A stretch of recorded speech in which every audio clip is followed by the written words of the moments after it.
good evening or good afternoon, wherever you are joining us.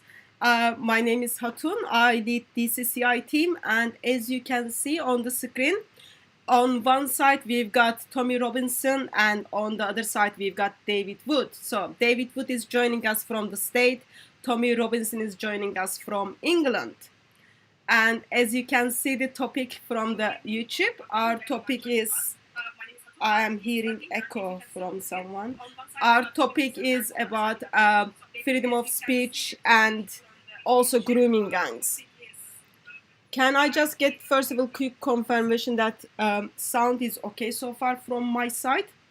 And also I'm gonna first pass on Tommy Robinson, and I'll give you a minute to you to introduce yourself to us, and also please give me permission to be recorded on this live stream, and then we pass to David Wood if that's okay.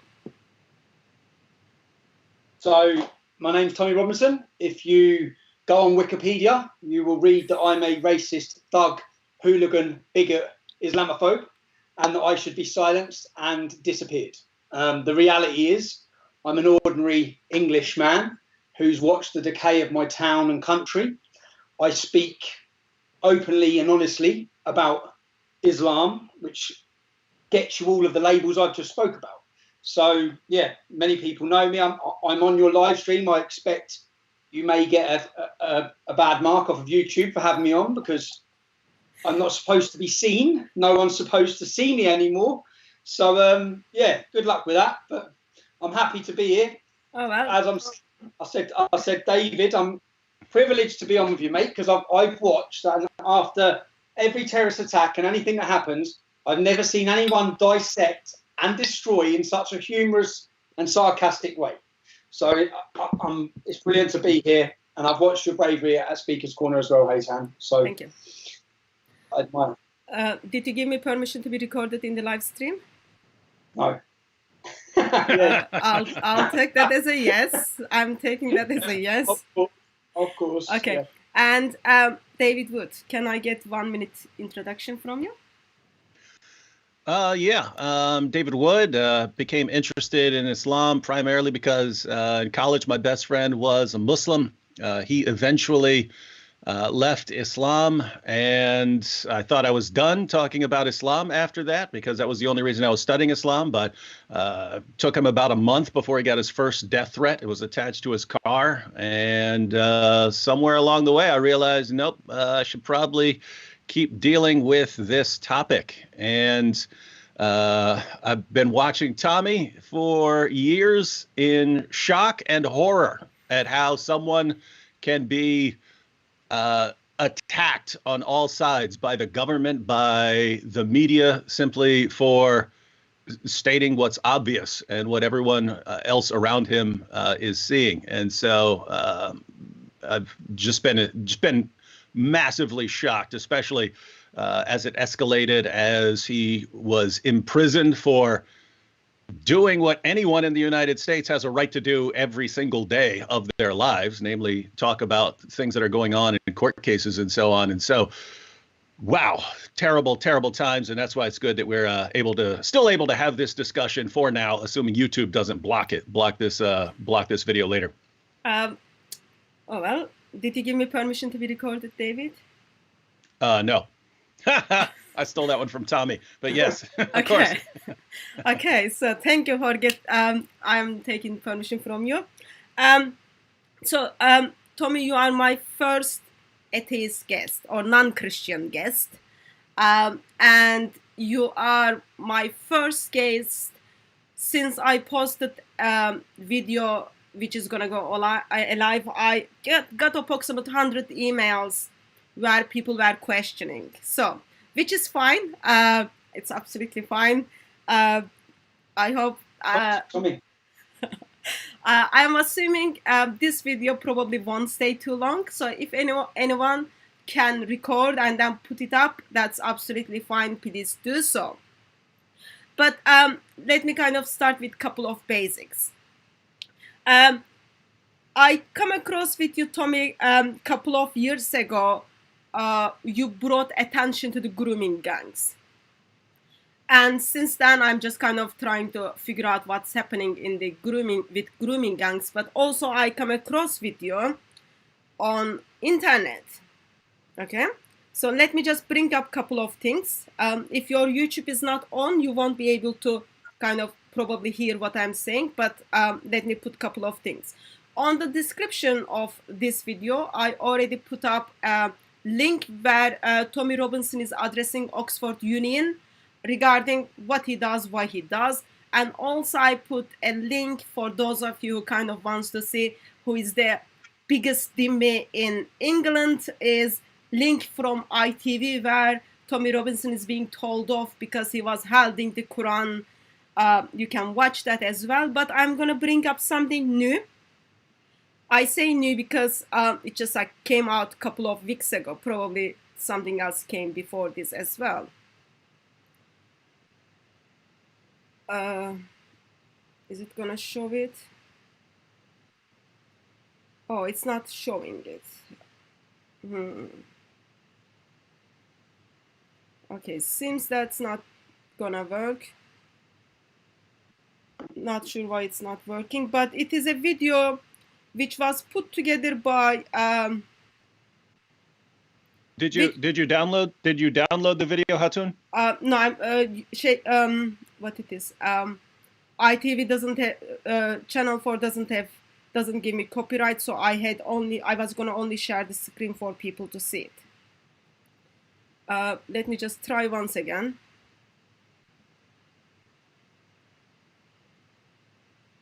Oh, I'm sorry, but it's not gonna work.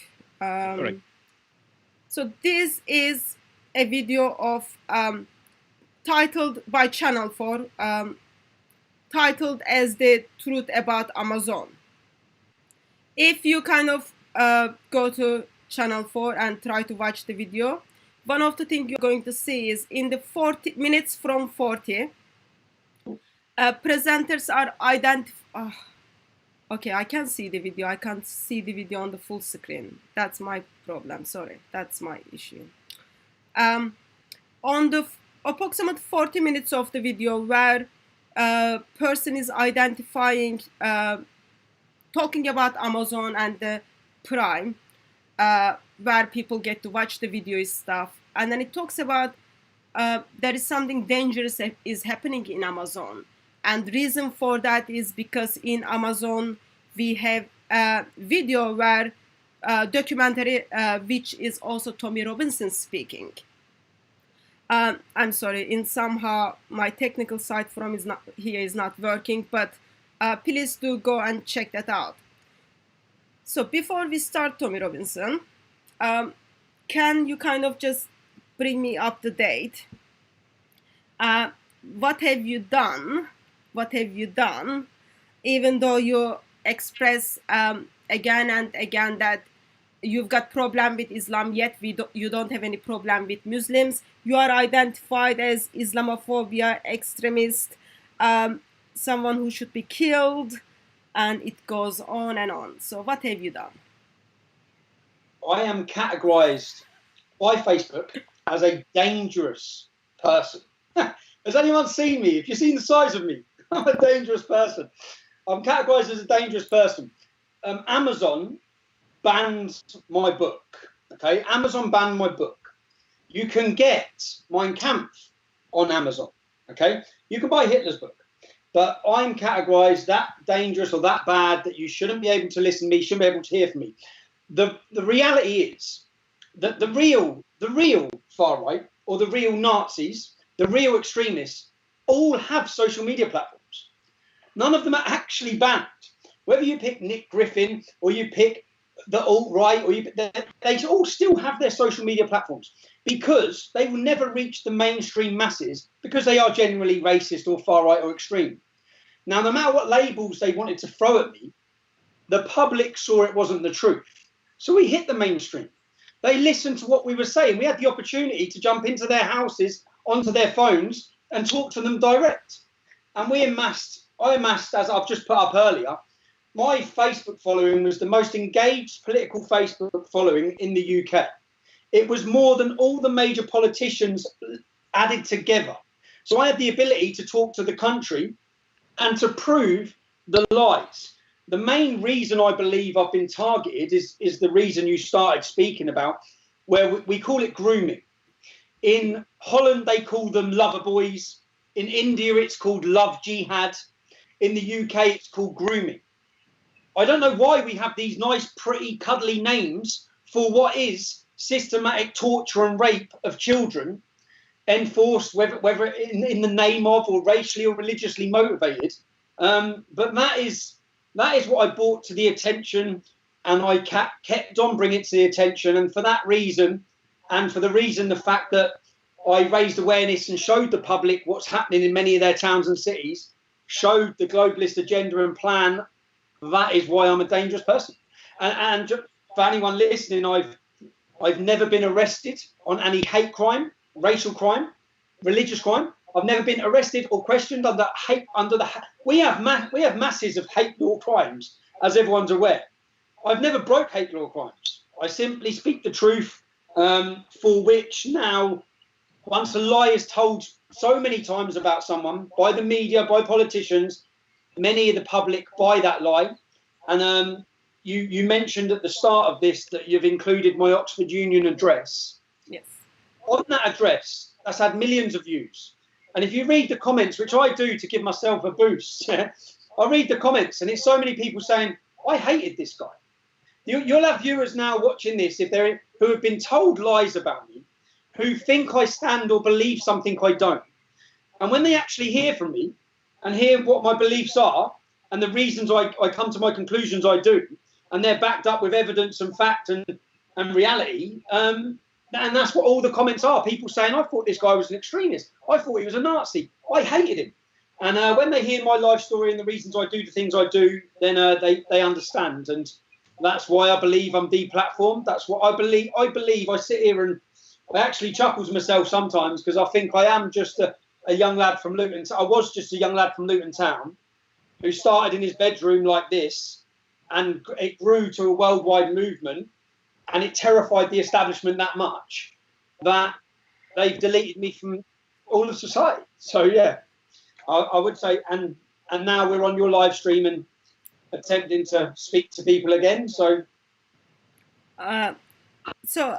for me, if someone is dangerous, identified as dangerous, I would expect that you took the life of people. I would expect that you put the children or women in danger by forcing yourself to them. I would think that you chop someone's head off, those kind of things. But you are claiming that you haven't done any of those. I haven't. All I've ever done from day one.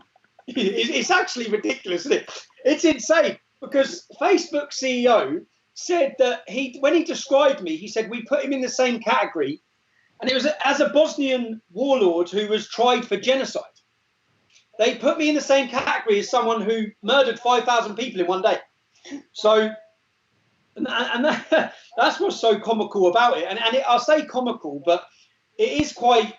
I read the lies said about me, and when I used to have social media, I used to have the ability to counter those lies. I'd go on myself and I'd counter and make the liar look ridiculous with the truth. By taking away my platform, and this is where it gets quite scary for me, is that many of the people who support me, or I get a good reception when I go around my country, that's a big glass. Sorry. Don't get distracted. Sorry.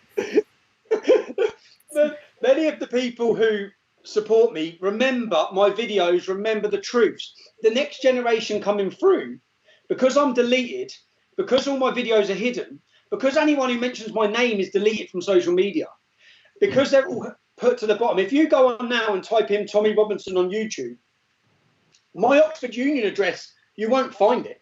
What you'll find is all of the negative news stories and all of the propaganda against me. Whereas before you used to be able to get my counter argument, they're gone. So now people are being lied to. I don't have an ability to even counter those lies. So I have to rely on, I'm lucky that I built a movement of people that counter the lies for me. I go on and see a newspaper. The last 2 or 3 instances with me, one at Centre Parks, one with some boys in Hitchin where they're coughing in old couples' faces. I watched the newspapers manipulate the story, and then I read the comments. Say, for example, the Sun newspaper shared the story on their Facebook. There were 2,000 comments. I literally went through the comments, and it was about 1,800 people correcting them on their lies. So I'm quite happy that the public, or the people watching this, many of my activists, go on and counter their lies for me. But I think David Icke, we've seen his YouTube's now been deleted. I saw yesterday his YouTube's been deleted. I see London Real are now realising the level of censorship. Or they're realising that what we've been dealing with for years. I just wanted to point out that when you were arrested for reporting on reading stuff off the internet about a trial and thrown in jail, that the first story I could find about it, I read the story and it said that Tommy had gone into court and admitted that he was wrong and pleaded guilty. And so I read that and I was like, oh, okay, well, if he admitted that he was wrong and pleaded guilty, I guess I just don't know how things work over there. And so he was wrong. Then you find out later that that's all just a lie. But the censorship is so extreme, it kind of goes out and extends to anyone who even talks about what you're talking about, because after you're arrested and so on, Robert Spencer and I did a live stream where all we did was go through the facts and say what you were arrested for, and that was taken down. I still have a strike on my YouTube account to this day. All we did, and it was taken down as hate speech. So it was hate speech for us to say that the UK has a messed up legal system if someone can get locked up for journalism. So it's not only you talking about grooming gangs that apparently you need to be locked up for. It's if someone in a completely different country says, wow, that's messed up. YouTube actually gave me a strike for that, took that video down as hate speech and gave me a strike for that. So this is absolutely insane. But notice the inconsistency and the hypocrisy. So your book, Muhammad's Quran, is banned from Amazon. That's correct? Yeah, that's correct.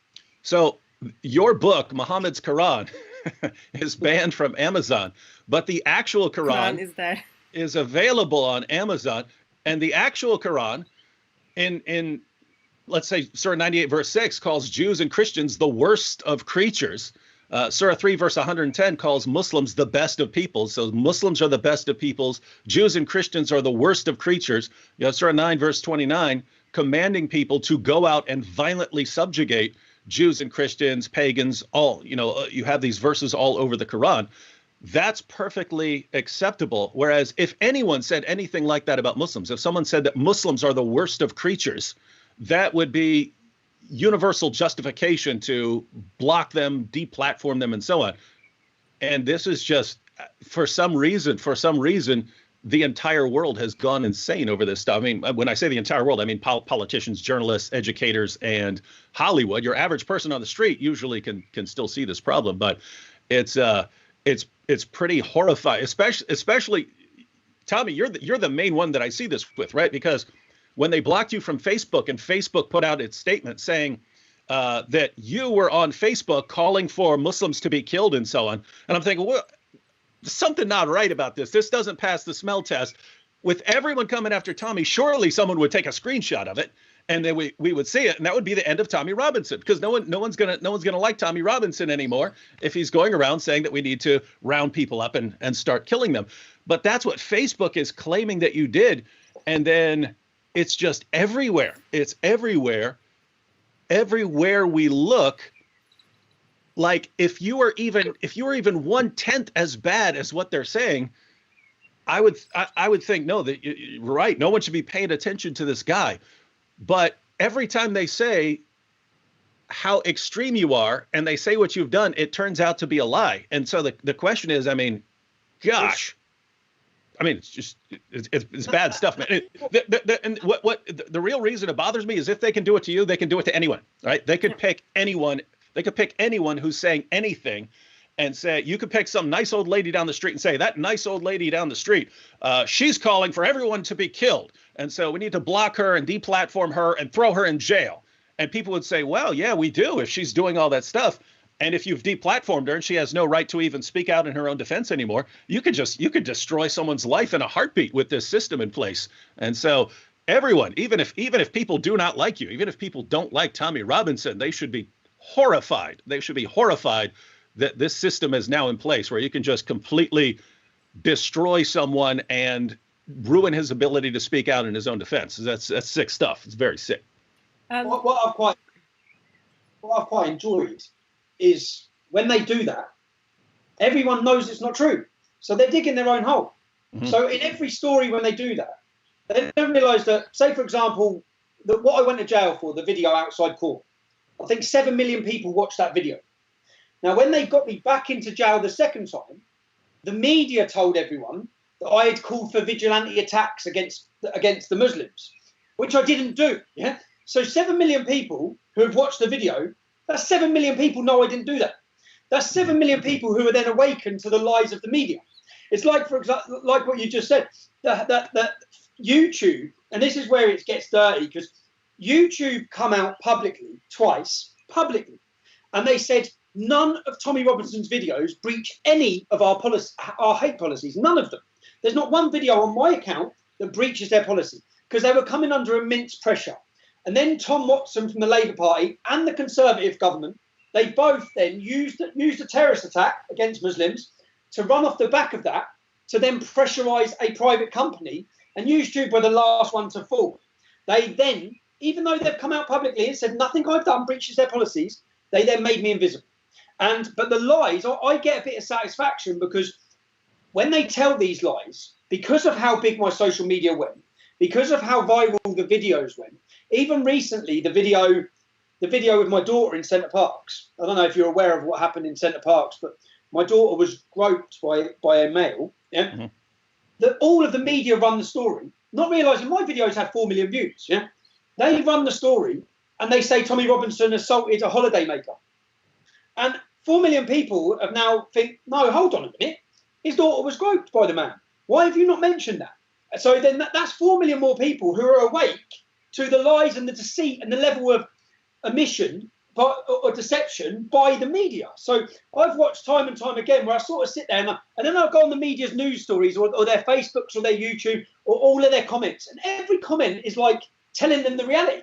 So I sort of I think they must be sitting there thinking, we deleted this guy a year ago, yeah, and his name still keeps flying up, and they must be frustrated in that sense. But I personally think with Facebook, now when I went to jail, they threw me in jail, and every video that went up went viral. Yeah, I had nearly 1.2 million people on Facebook, 30 to 40,000 people marched on Parliament, worldwide organised protests, and that's what they wanted to stop. So the next time I went to jail, people weren't even allowed to mention my name. The new law, the new Facebook rules are, if you say Tommy Robinson, you get deleted. So they were taking the ability away of us organising a movement to coordinate. But yeah, I don't know. I said we keep getting knocked down, but we keep getting back up. I just wanted to add one quick comment for people to understand the real significance of what's going on. So, for years you've had the media, and they've been able to sort of control the flow of information. But with the rise of the internet and social media and platforms like YouTube and so on, you have the alternative media, where now you can anyone can just start talking about things that are going on. And what's happened over the years is as people have recognized, as Tommy was pointing out, wait a minute, the media is saying this, journalists are saying this, but I know that's not true. The trust that the public has in the mainstream media has fallen consistently, and people prefer actually going for discussion of these events to someone they actually trust, right? So they would rather go listen to Tommy Robinson. They trust him more than they trust something like the BBC. Well, guess what? If you're part of that media machine and you see that people are losing trust and confidence in you, and they're actually turning to people they trust on websites and on YouTube and so on, that's your entire, you have to be terrified at that, because that's your entire livelihood is about to crumble. You've had your media network for decades and decades and decades, and now it's at risk of all crumbling to the ground. Well, what do you have to do? You have to destroy the people, right? You have to destroy the alternative media. And so sort of behind the scenes at all times, what's going on is the journalists always have to go after people like Tommy. They have to go after them, because if they don't, it's the end of their careers. But ironically, the way they have to go after him, as he pointed out, is destroying people's confidence in the media. So they're hastening their own demise, and they're basically they're drowning, and they're flailing about trying to take everyone down with them. But it's not going to work out. And so they're delaying the inevitable. Might be 5 years, might be 7 years, might be 2 years. But this stuff, modern journalism has to crumble and make way for something else, because it's bad. Just wanted to point out something that people don't miss it. You cannot get Tommy Robinson's books through Amazon, Muhammad's Quran, for example, but you can get biography of Muhammad written by lots of different people, and even from Ibn Hisham. You can get Quran with lots of different translations. It is very easy to do so. So there is a problem in the source, but we don't want to deal with the source of the problem. We want to deal with the people who are just expressing what the source is saying. There is something problem. Like the moment when you say, actually, no, you cannot write about it, or we cannot sell your book with the information in it, that is very, very dangerous. Like, I am from Turkey, and it happens in Turkey and something very normal. But when it happens in England, that is shocking. That is shocking, and it happens without any good reasoning. They used to sell it. They were selling it, and then all of a sudden, and Muhammad's Quran is not my opinion. It's not opinion based. It's actually uses the scripture of Islam and quotes all Muslims. So it's not. There's none of my opinion in that book. It's all factual, put together in it. It's evidence based. From their scripture. It's just putting their scripture together in the right sequence of events. But yeah, they used to sell it, and then again, it's all under pressure and the build-up of pressure of all of Silicon Valley and all of these big tech companies. And as you were saying, David, I think that the media realised when Donald Trump got elected, they had lost power.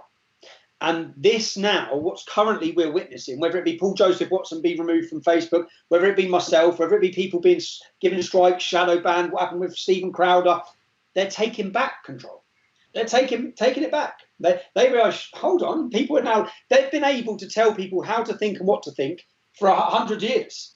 And now all of a sudden people are making their own mind up, and they've got to take that back. So that's where we're currently at now.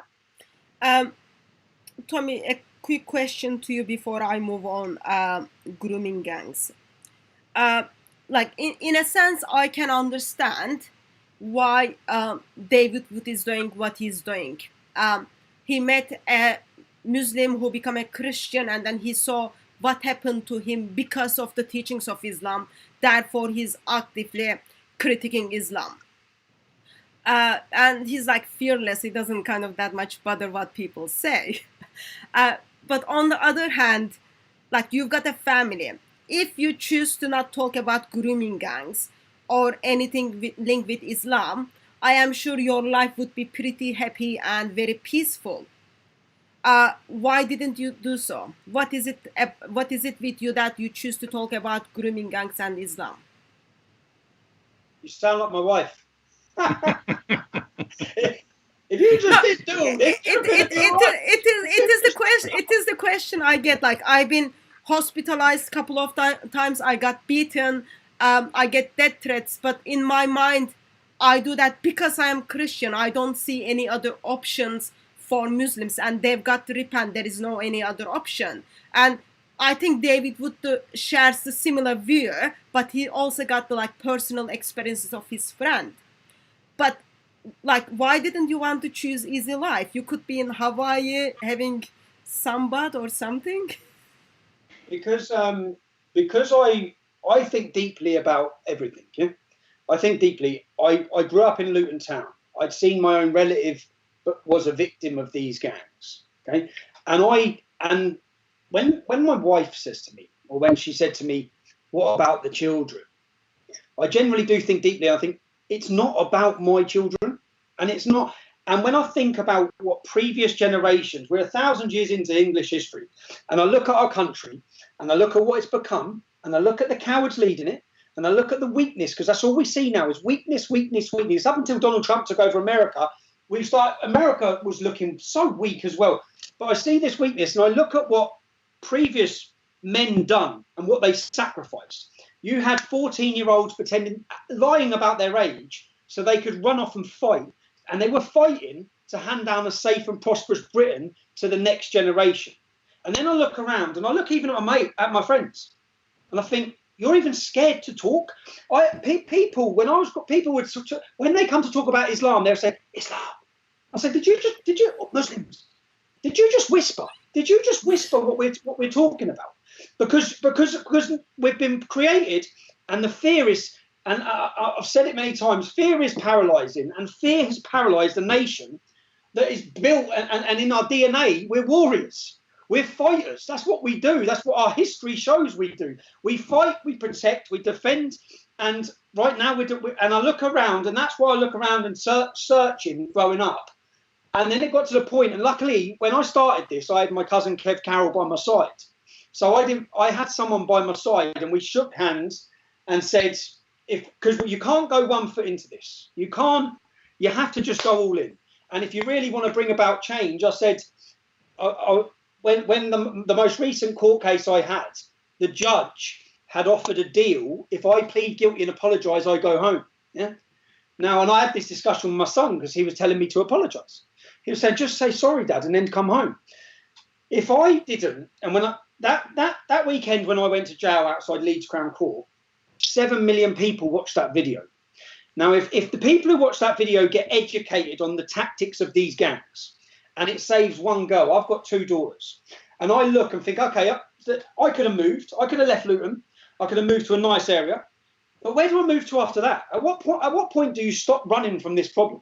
At what point do you, because every British citizen you speak to will look around, and no one can say the country's going in the right path.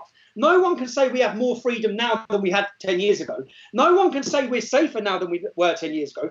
No one can say our culture is prominent anymore. No one can say any positive things about the direction of this country. So if we're all just going to sit by and watch as 1,000 years of history is put down the pan to a caveman-like ideology that's come into our country because we're all too scared to even talk about it, then and when I say I do think deeply, I think that what people have sacrificed before and what we're fighting for, and unfortunately you do have, I think, and I thought about this in the early years, and I used to even say to my family, if I was attacked or if I was killed, defining moments change the direction of a country. Something is going to happen in this country. Something big is going to happen where the British people stand up and say enough is enough. Because we've watched for too long as literally our country is raped. And people may be silenced and people may be scared because they are scared. But there will be a lightning moment when across Europe people stand up and say, no, this is a Christian culture. This is our identity. This is our country. It's our land. And we've had enough of it. We've had enough of witnessing what's happening. The destruction, the erosion, the totalitarian state which is taking freedoms that generations fought and sacrificed for. And we all witness it. And there will become a moment, and I don't know what that moment will be, but that moment will come, and I don't think that moment's in our control. But it will come. If you see the growing force, if you see the growing power or the nationalism that's coming back to Europe and to European people and men and women, it's about giving them that belief. And I sat and many times I got scared. When I was in jail most recent time, when I was in Onley prison, I received sacks like this. And I read letters of people thinking I was the answer. And that was scary for me. Because I thought, I don't have all the answers, yeah? I don't have all the answers. And I'm reading letters of people who are now relying on me because they feel voiceless, because they've had their voices taken. They've had their ability to talk about. They're scared because of their jobs, their work. And someone has to take that fall. And I'm in a position where I was scared. You know me as Tommy Robinson. That's not my name. When I started, I wore a mask. I wore a balaclava. I didn't want anyone to know who I was because I was a coward. So I understand these people who won't talk about it because I didn't want to talk about it. And I didn't want anyone knowing who I was. But I think that to give inspiration to people to talk about it, you have to be 100% in the fight. You have to be willing to sacrifice everything for the cause, or you'll never bring about change. And I already think now that in the last 10 years, we talk about the distrust of British media. I think I played a pivotal point in that. I think I've given them one punch and two punches, and I keep doing it. And I know that so many people distrust the BBC and John Sweeney. If you're watching, John, how you doing? But I think that I just think that when we look at our country, we look at what's gone through. I believe that this generation we're in will be viewed upon in history as a counter-jihad movement, a counter-jihad era, the destruction of the West, which we're witnessing. When will people stand up? When will the time become enough is enough? You've had daughters raped in every town and city. We've seen terrorist atrocity after terrorist atrocity. We've got 22,000 would-be jihadis on a watch list. And the problem and the reality, which is why I get so fired into it, is where if you sit and just do the simple mathematics of demographics and you look at the radicalizing factors and the way the Islamic community has gone, yeah, it's terrifying. If I look at my three kids, where are we in 20 years? I used to say 20, 30 years. Now look, I think 5, 10 years. But where are we? Where is the beautiful nation, the beautiful country and culture? Where's it gone? Where's freedom of speech? Where's it all? And if we just sit by, it's better to die than be a coward. And right now we've got a generation of cowards, but they're awakening. They're awakening, and people, and essentially they will revolt. It's about what's going to make them revolt. Rant over. That's Tommy Robinson there, sounding like William Wallace. Yeah. But it does frustrate me. It frustrates me so much so in the fact of I think about what previous generations gave and sacrificed and how they've just been totally betrayed. They didn't sacrifice and run into dying fields so that we could have 22,000 Islamic jihadis, so we could have Sharia being implemented or rape gangs in every town and city. There's a total. Tommy mentioned the people lying about their age to go join and fight. My grandfather was actually he was over 6 feet tall when he was 14, and he lied about his age to go join the military, and they found out how old he was a year later, so they kicked him out, and then he had to wait another year before he could actually go sign up again. But yeah, it's the same thing. Could you imagine now? Could you imagine now if there was a war? Could you imagine the 16-year-olds today? No. They're all standing with their hoods up rapping. Yeah. So it's amazing how things can change so rapidly, that you can go from just a generation of warriors who would, who would march to their deaths because they knew it was right, to a generation groveling in fear of someone calling them a name or something like that. And it's just that's been planned. That's been targeted. The destruction of our identity, the attack of, because essentially, unless you know who you are, unless you understand your history, then you're not going to fight. It's the first thing. I was talking to some Russians the other day. It's the first thing that the Bolsheviks did to them. Take away their history.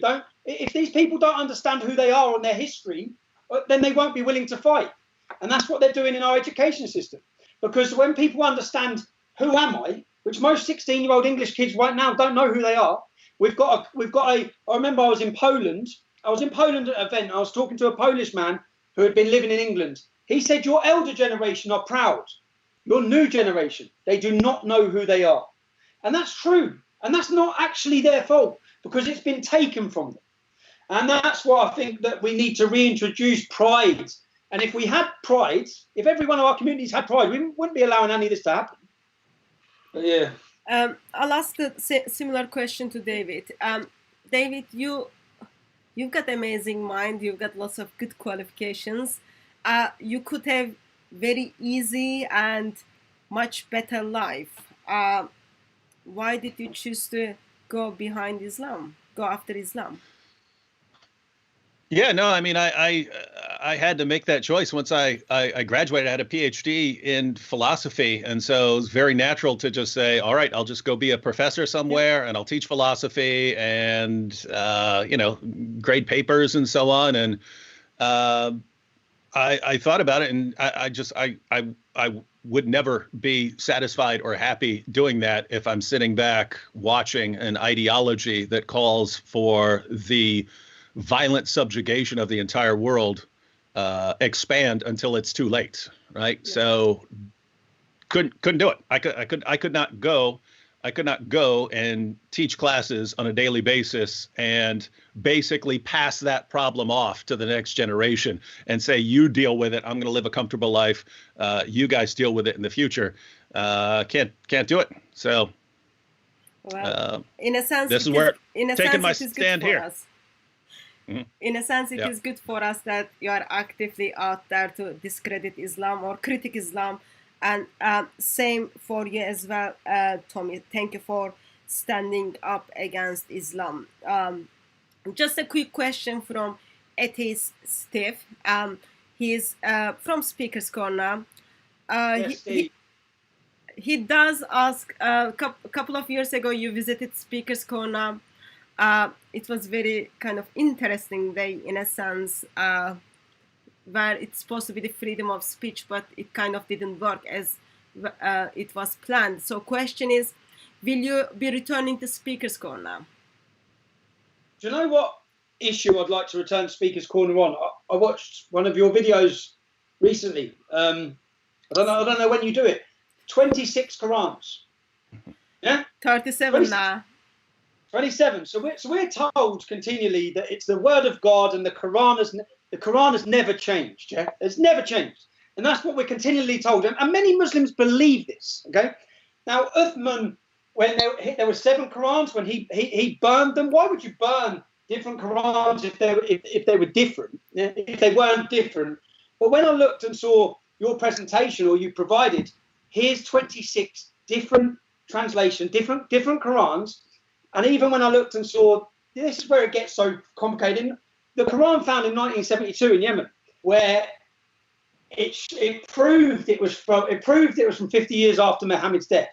And when I saw one verse, I saw it being dissected. In this one verse, if you put dots above the verse, yeah, in the Arabic writing, then the verse that says you get 72 virgins, the verse that says you get virgins, houris, the verse that says you get virgins, then changes to getting grapes. Yeah.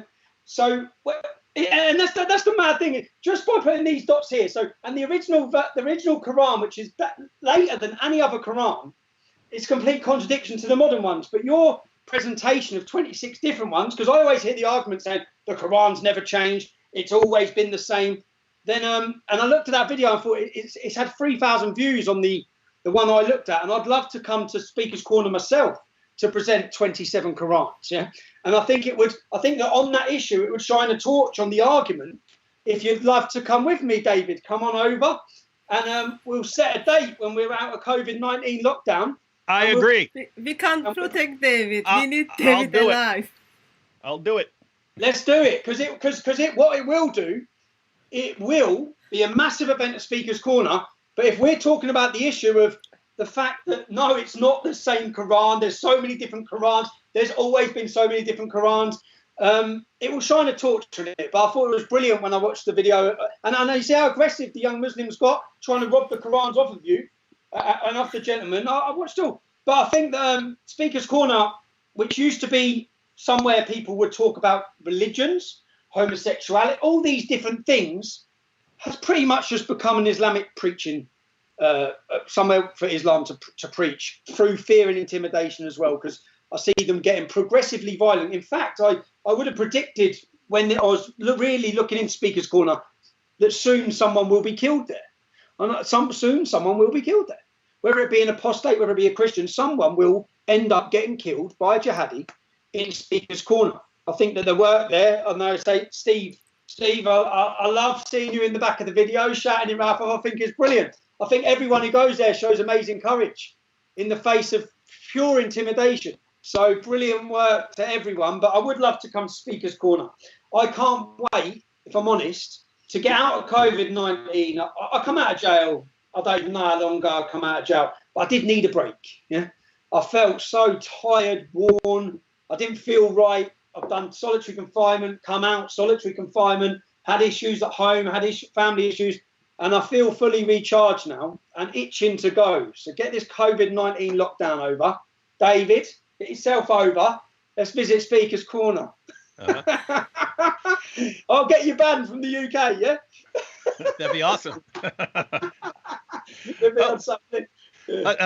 Toon, I just wanted to add something there to what Tommy just said, because all these issues are actually related. So he's pointing out that that your average Muslims believe that the Quran's been perfectly preserved, whereas we just did a live stream on this recently where you read the Muslim sources, talks about entire chapters of the Quran being lost, large passages being lost, verses eaten by a sheep. Muhammad's own companions, even the ones he said were the best reciters of the Quran, couldn't even agree on which chapters are supposed to be in the Quran. They had different editions, 111 chapters, 114, 116. And then, of course, you have the manuscript tradition, and yet Muslim leaders tell Muslims perfect preservation right down to the letter, not a single change anywhere. And so what you have is actually sort of parallel to the situation with the media and the alternative media, that in Islam, it's been the Muslim leaders and the Muslim scholars and the imams who for 14 centuries have controlled the flow of information, only allowing Muslims to hear what they want them to hear, only allowing Muslims to believe what they're told to believe, and not wanting anyone to break through that authority that they have.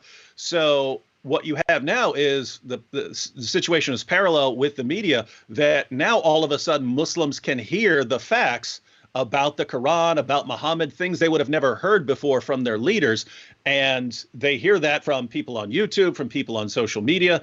And so this is how you end up with this strange alliance between like the media and Islam. They both have the same problem, right? With the media, they want to be controlling what people hear, but now you have alternative media where people can report what they're seeing and not have that information filtered from them. But on the other hand, you've got the same situation with Islam, that whereas before Muslims would only hear what their leaders wanted them to hear and be able to filter their information for them, now they can go and get this information on YouTube and on social media. And so you've got journalists viewing Tommy Robinson as a problem, and you've got Muslims viewing Tommy Robinson as a problem. And so that's why they can kind of unite and be on the same side of this. He's a threat to both sides, and so is anyone who's doing what he does. I am. I'm going to continue to be a threat to both sides. That means everyone just keep eye on what's happening at Speaker's Corner. Once we are back to life, currently it's lockdown in England, we will have guests at Speaker's Corner.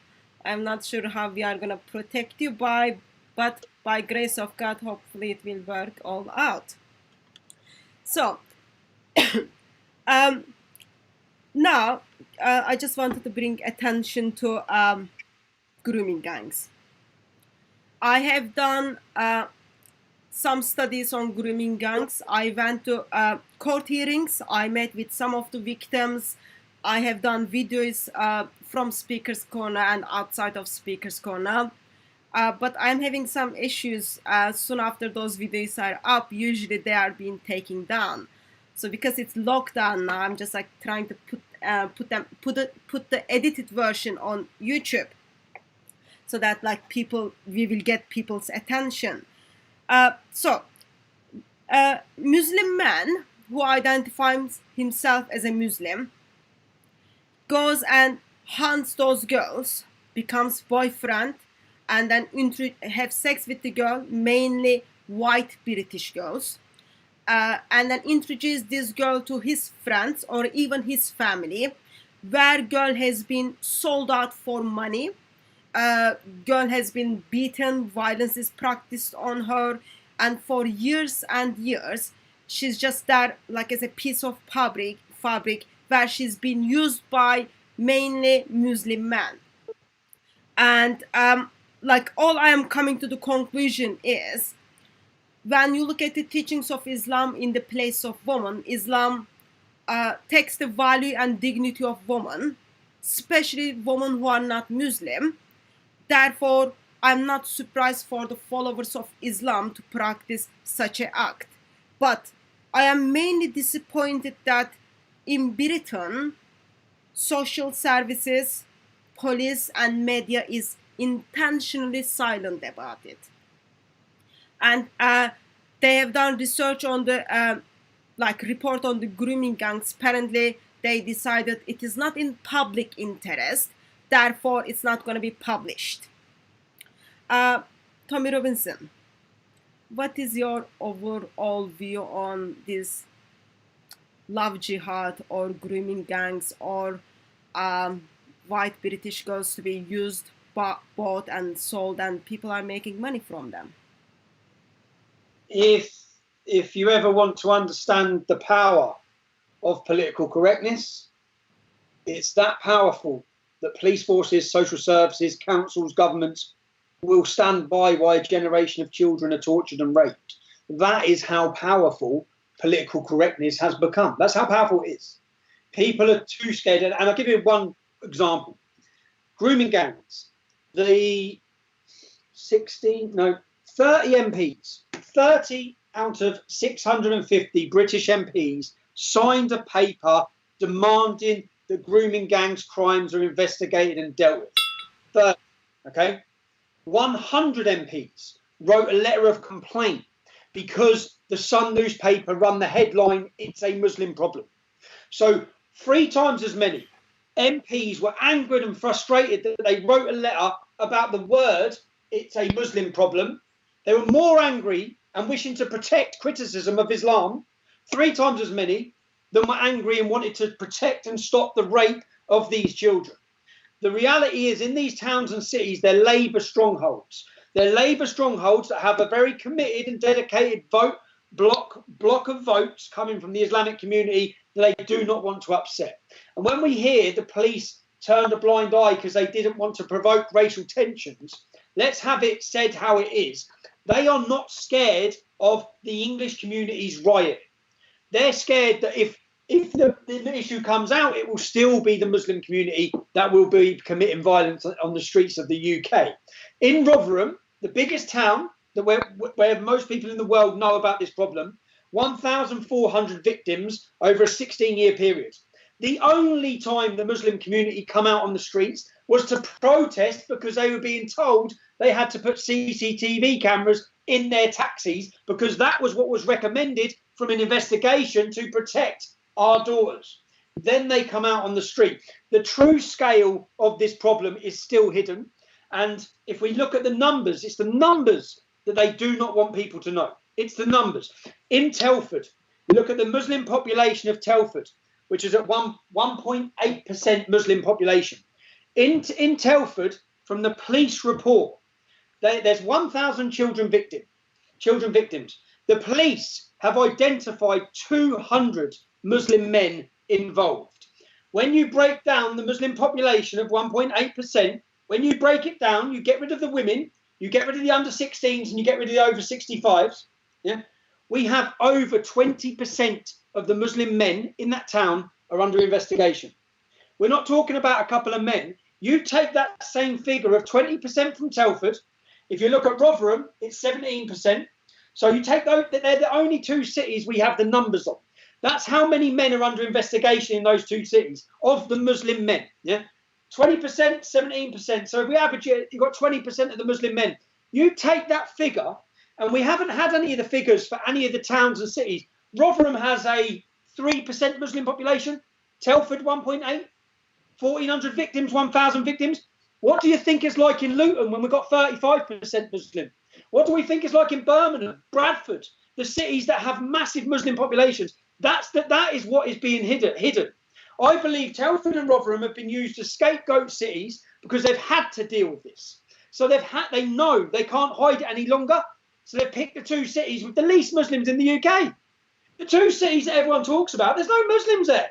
There's hardly any there. And look at the damage caused in those towns. Telford, 5 children murdered.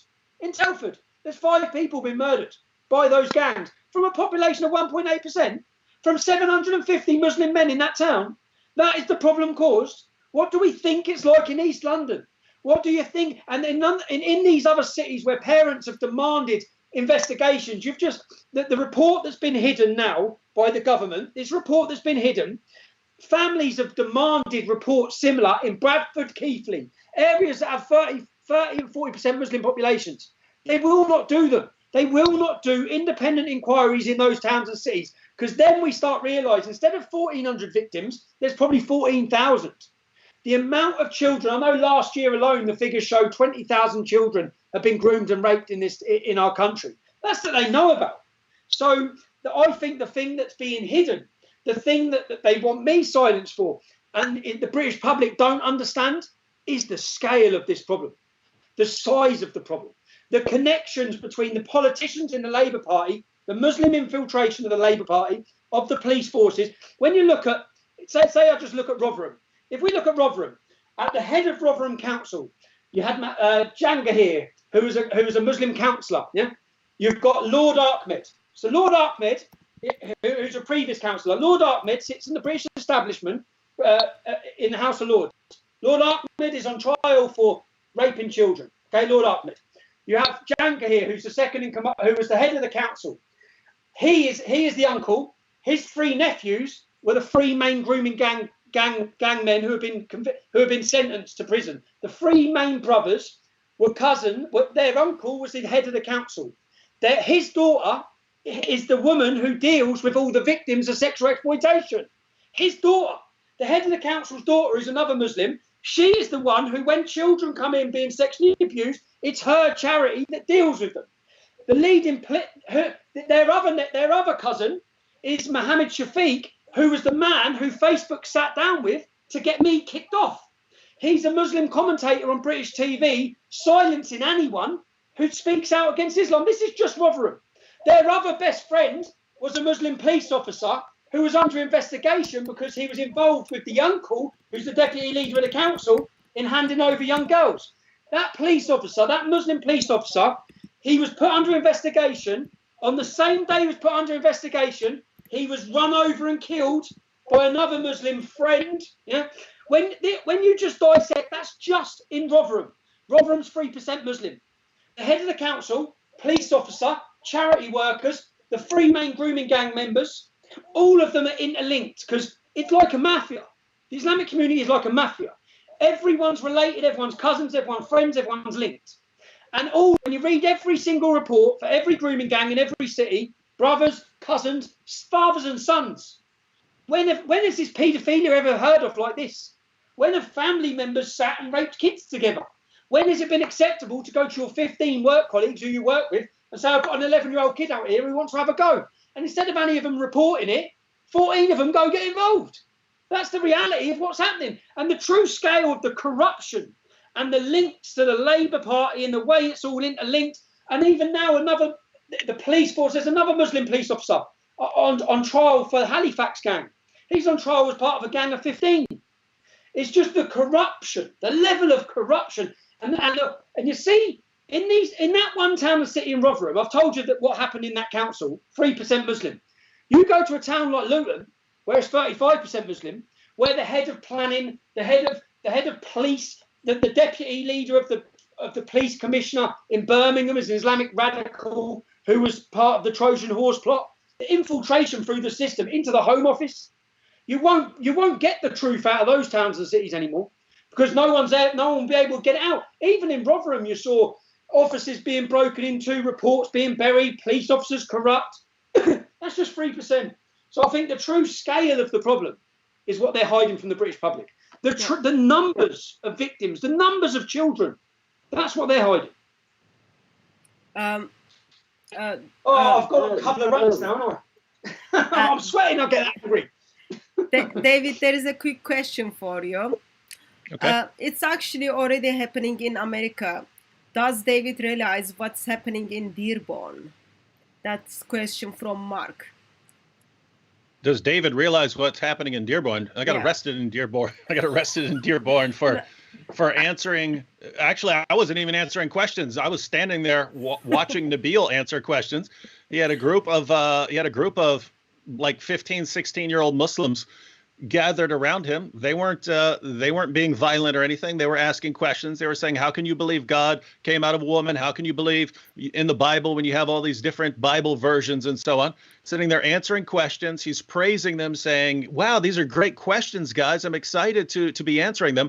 So we had a Muslim crowd there, but everything was friendly. We were about to invite the entire crowd to IHOP, our treat, so we could go over there and continue the discussion. And police showed up, threw us all in jail. Not all of us. They threw the Christians in jail. Then they seized our camera because I was smart enough to keep a camera recording so that they couldn't lie about us.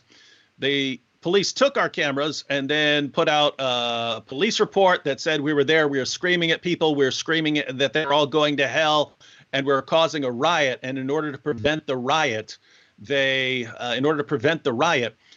had to arrest us for public safety.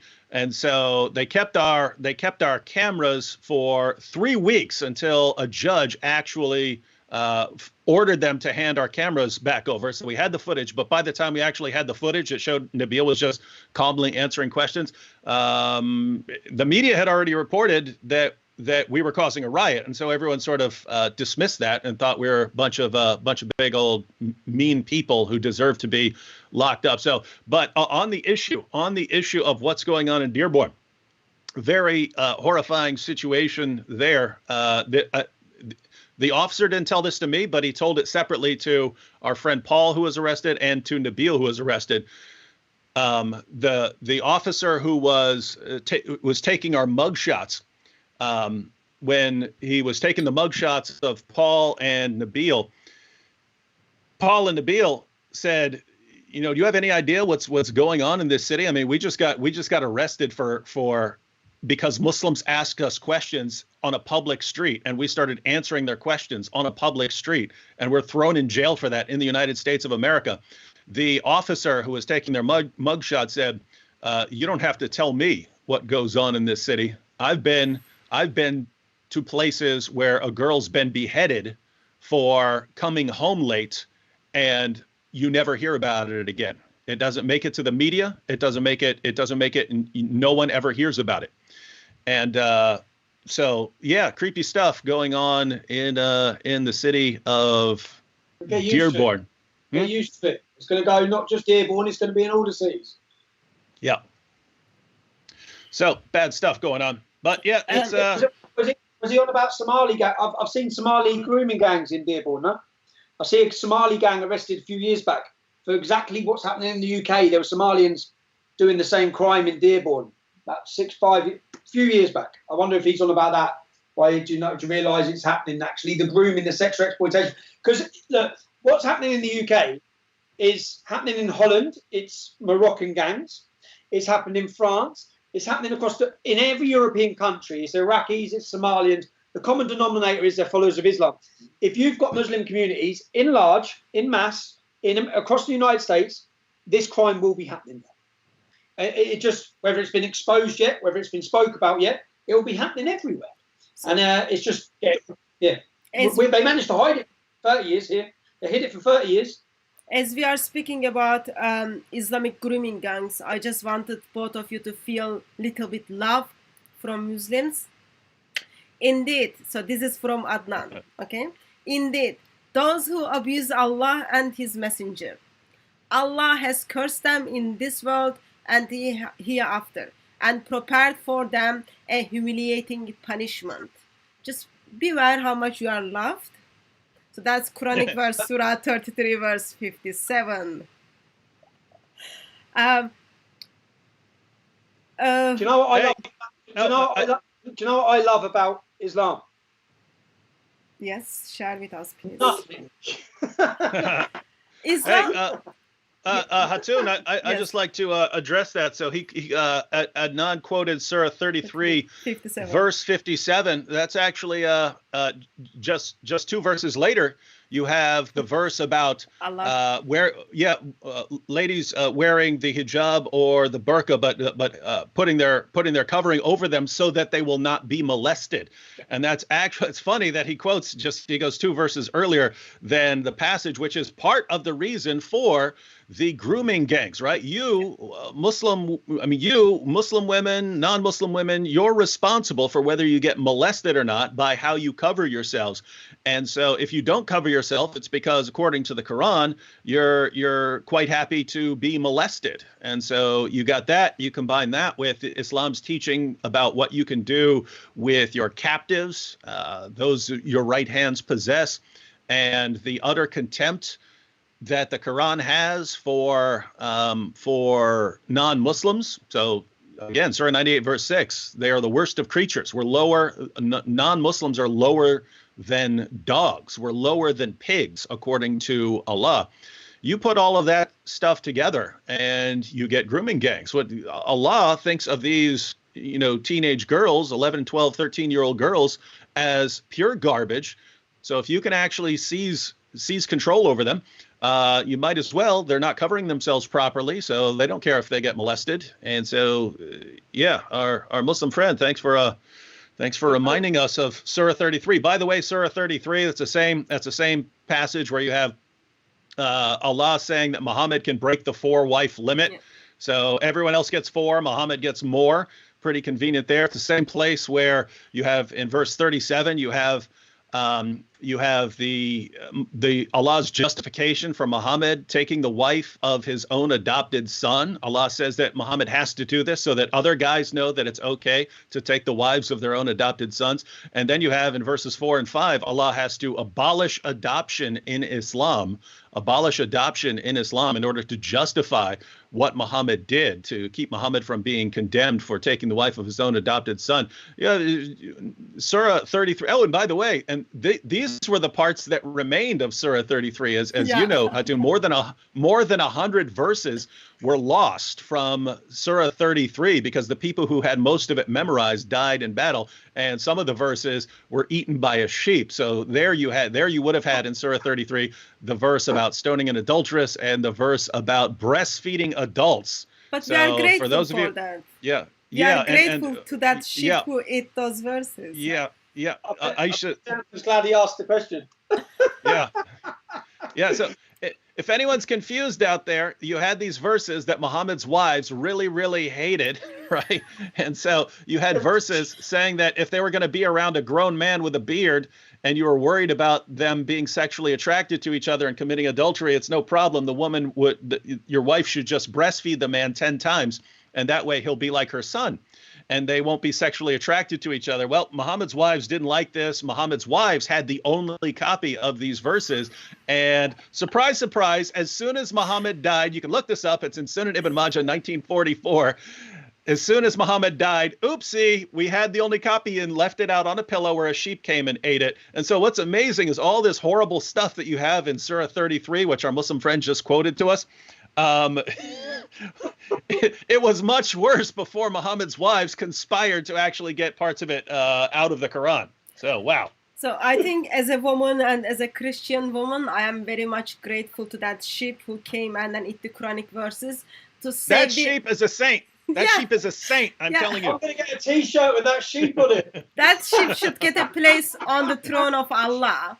And it's not only sheep needs to get a place on the throne of Allah, and even all Muslim women should be grateful to that sheep. So you've got Surah 33, verse 59 is talking about giving kind of permission. If you do not cover, then you can be abused. Mm-hmm. You've got Surah 4 talking about sex slaves are allowed, where Muslims actually think they are in war with us. And then you've got Surah 24, which gives permission to the prostitution. Therefore, it is not surprising for me as a Christian to see followers of Islam taking those verses seriously or taking the Islamic teaching seriously regarding how Islam takes the value and dignity of women and then puts especially the non-believer woman in that place. But I am just disappointed with Adnan that he's thinking we are cursing Allah and Muhammad. I just thought I'm just giving compliments to Muhammad by bringing up his actions and what his actions are causing to humanity today. It was Allah and Muhammad who was the behind of those verses. So I'm sorry that you didn't get our compliment, but it's supposed to be compliment to Allah and Muhammad. So we've got this issue of grooming gangs. I think maybe in different part of the world named differently. Actually, I'm very disturbed what David just said, that police in Dearborn is where that female turns up home late. They are just being killed and no one even kind of see them as valuable human beings to talk about it. I'm very disturbed by that. But I am also aware that what's happening, Muslim background believers in UK, they are just being taken middle of the high street or just got lost. But anyway, so we will have the issue of grooming gangs under the different names in different part of the world. In England, it's grooming gangs. In India, it's love jihad. You've got in same issue in different part of the world. What is the solution? What's the solution? So problem is Islam. What is the solution? Well, free speech is part of the solution, because to be able to stop it, we have to be able to talk about it. So if they take our speech rights away from us, which they are, then our ability to even criticise or warn is gone. What is the solution as well is education. To many of our daughters, I spent time with Sikh organisations. We travelled to Sikh temples and Hindu temples, and they give seminars where all of the daughters and sisters come in, hundreds of them, and they sit there and show them the signs, the actions and the behaviour of these gangs, the reason these gangs do what they do, and they warned all of these young girls and women. And then I come outside afterwards, and I was following, videoing it, and the cameraman said, "What do you think?" I said, "It's absolutely brilliant for the Sikh community. It's brilliant that the Hindu daughters are being warned." But as I watch this, so I sit and think, who's warning our daughters? Who's in the working class English communities of this country? Who is going to them and telling them the signs and warning them in seminars to say, here is what they're doing, here's how they act, here's what happens? The reality is, if you've got a daughter, you should not allow her to be friends. You cannot. If you have a daughter with young groups of Muslim men, because in each town and city, no one reported it. So as a parent, you have a duty to protect your daughter. And the warning seminars or signs or education. There was a film made called Loverboy, 2007, I think, from Holland, which was an educational video that was played in schools in Holland to warn the girls of how these boys groom them. Britain banned the film. They were going to play it in UK schools, but it got banned because it would install fear. And who cares if it installs fear so long as it educates the young children of the dangers of these gangs? They think they're in love. These young girls are shown love by the young Muslim males. A lot of the time, a 15-year-old Muslim boy will meet a 15-year-old Muslim girl. He will then befriend her, start giving her money. It's all planned. He then introduces her to his 18-year-old brother, who takes her out in his car, who buys her a new phone, who gives her. And what they do to our girls and to Sikh girls, do you know what they do to the Sikh girls? They get a video, so they get the girl in love. They treat them very well. They take them out in their car, and then they have sex with them. And when they have sex with them, they video it, because they know the shame. And then they pretend they're Sikh at the time. And then they know the shame for that Sikh girl within her own community. She'll be ostracized. The chance of her getting married, when there's a video of a Muslim man having sex with her in a room, they then use that to blackmail the girl. And these are all signs of what they're doing. And if you were educating young children and you were educating in schools, they might recognize the signs. It might save some of the girls. That's one thing that should be happening across the country. Instead of that, I went at one of these Sikh temples. the police come in and they apologised to them all. You know, I sat and watched it. The police leader come in and apologised, and the police played a video. Yeah, the video was a video of sexual exploitation. Do you watch EastEnders? Do you ever watch EastEnders, a British soap based in London? Okay. Well, the police video they used was from EastEnders, and it was a young white girl called Whitney being groomed by young white men. Yeah, and it's like I'm sitting there like, what is going on? That is not what's happening across this country. 84% of the convictions in these gangs are Muslim men.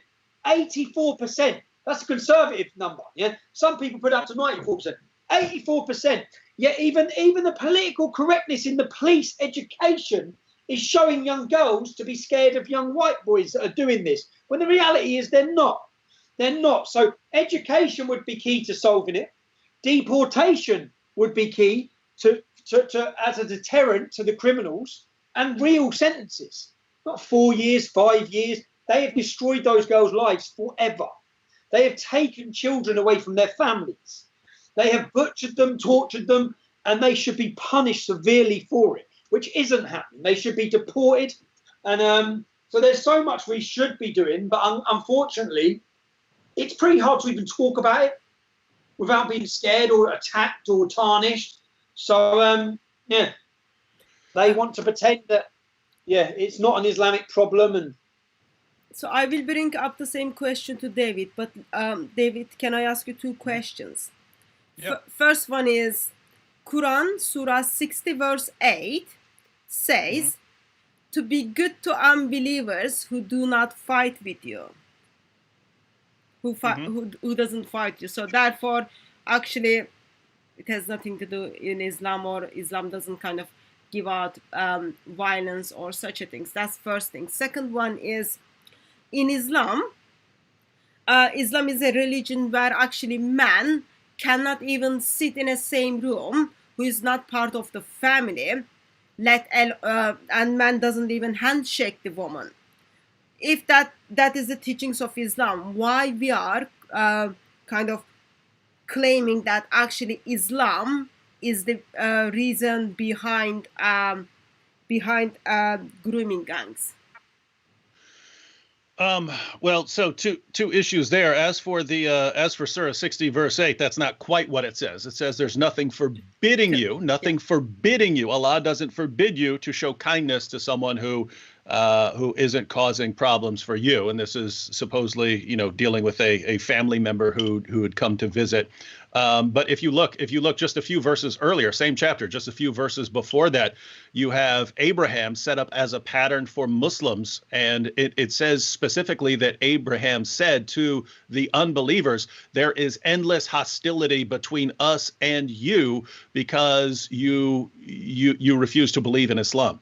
So here you have Abraham being set up as a pattern, saying, nope, there can be nothing but hostility between us because you're an unbeliever. And then the question arises, well, what if a family member comes to visit you or something like that? And then so the response is, well, yeah, you can actually be okay with a family member coming to visit. You could say, if you wanted, that this is peaceful. But if you look at the commentaries, you look at Tafsir Jalalain on Surah 60, verse 8, even he says this has been abrogated by commands to fight them. Yeah. So this was abrogated. Now you're commanded to fight them. You can't be nice to an unbelieving family member. So that's one. As far as other things with Muslim men and women and so on, you can't interpret something in Islam without understanding without understanding the other things that Islam teaches. Muhammad himself would have sex with his slave girls. Muhammad himself had sex slaves, right? So if the greatest man, the pattern of conduct for all Muslims, had sex slaves, would have sex captives, and if the God who inspired your book says that you can take women, the women whom your right hands possess, and have sex with them. And if the God who's laying down the rules of conduct for people says that if a girl doesn't cover herself up, she's inviting you to molest her, and you put all this together, you're gonna get grooming gangs. Is it all Muslims? No, of course not. But what you have is that most Muslims that I know live far better lives than what they're commanded to live. But you do have Muslims who take these teachings very seriously, and these things do work their way into the culture, so that they're just far more acceptable. So you keep in mind, you can have perverts everywhere. You can have someone who's raised in a church and can be a total sicko pervert. You can have someone who grows up as an atheist and is a total sicko pervert. You can have someone who's a Muslim who's like that. But when your religion teaches that the people who don't follow your ideology are lower than dogs, lower than pigs, and teaches that it's okay to take women and girls as sex slaves and captives and so on, and that if they don't cover themselves in a certain way, they're basically inviting it, you're going to end up with this stuff. And so as far as you asking what's the solution, think about this. Tommy earlier was pointing out how many people are catching on, to the lies that are being told. Imagine this: people are catching on in spite of the entire media machine telling them that there's no problem here. Politicians almost across the board telling them there's no problem here. All of Hollywood telling them there's no problem here. The entire education system telling them there's no problem here. You've got almost every source of information and authority telling them there's no problem here, and people are still catching on. Imagine what would happen if you didn't have the media, educators, Hollywood, and politicians in this state of deception and denial. Imagine if you didn't have that. And here's the point. As far as the solution goes, I think all you need is an informed population of free people. So basically what we're doing, making sure one at a time, 10 at a time, 50 at a time, 100 at a time, getting the facts across to people. I think you eventually reach a tipping point where if you have enough people who know the truth, guess what? Most media companies are businesses, right? They are there to make money. And if people stop watching them because so many people realize you guys are liars and we have nothing but contempt for you, we're never going to listen to you, guess what? Then they can't sell ads anymore because people aren't watching and no one buys ads on their channel. So the education system, Hollywood, politicians, guess what? Politicians can be voted out, right? You can not vote for them in the next election if you realize this person is lying to you. What I mean is, in Western countries, we have power over all these people, and we do not realize that we have this power, right? They are not the authorities. We're the authorities. We have the authority in Western nations. So if enough people wake up and realize what's going on, all of that stuff changes, right? The media either has to start telling the truth, or people don't watch them anymore and they go out of business. And so all of this can change. If you get enough free people, guess what? The media is going to have to start telling the truth. Politicians are going to have to start telling the truth, because people are only going to elect politicians who are telling the truth.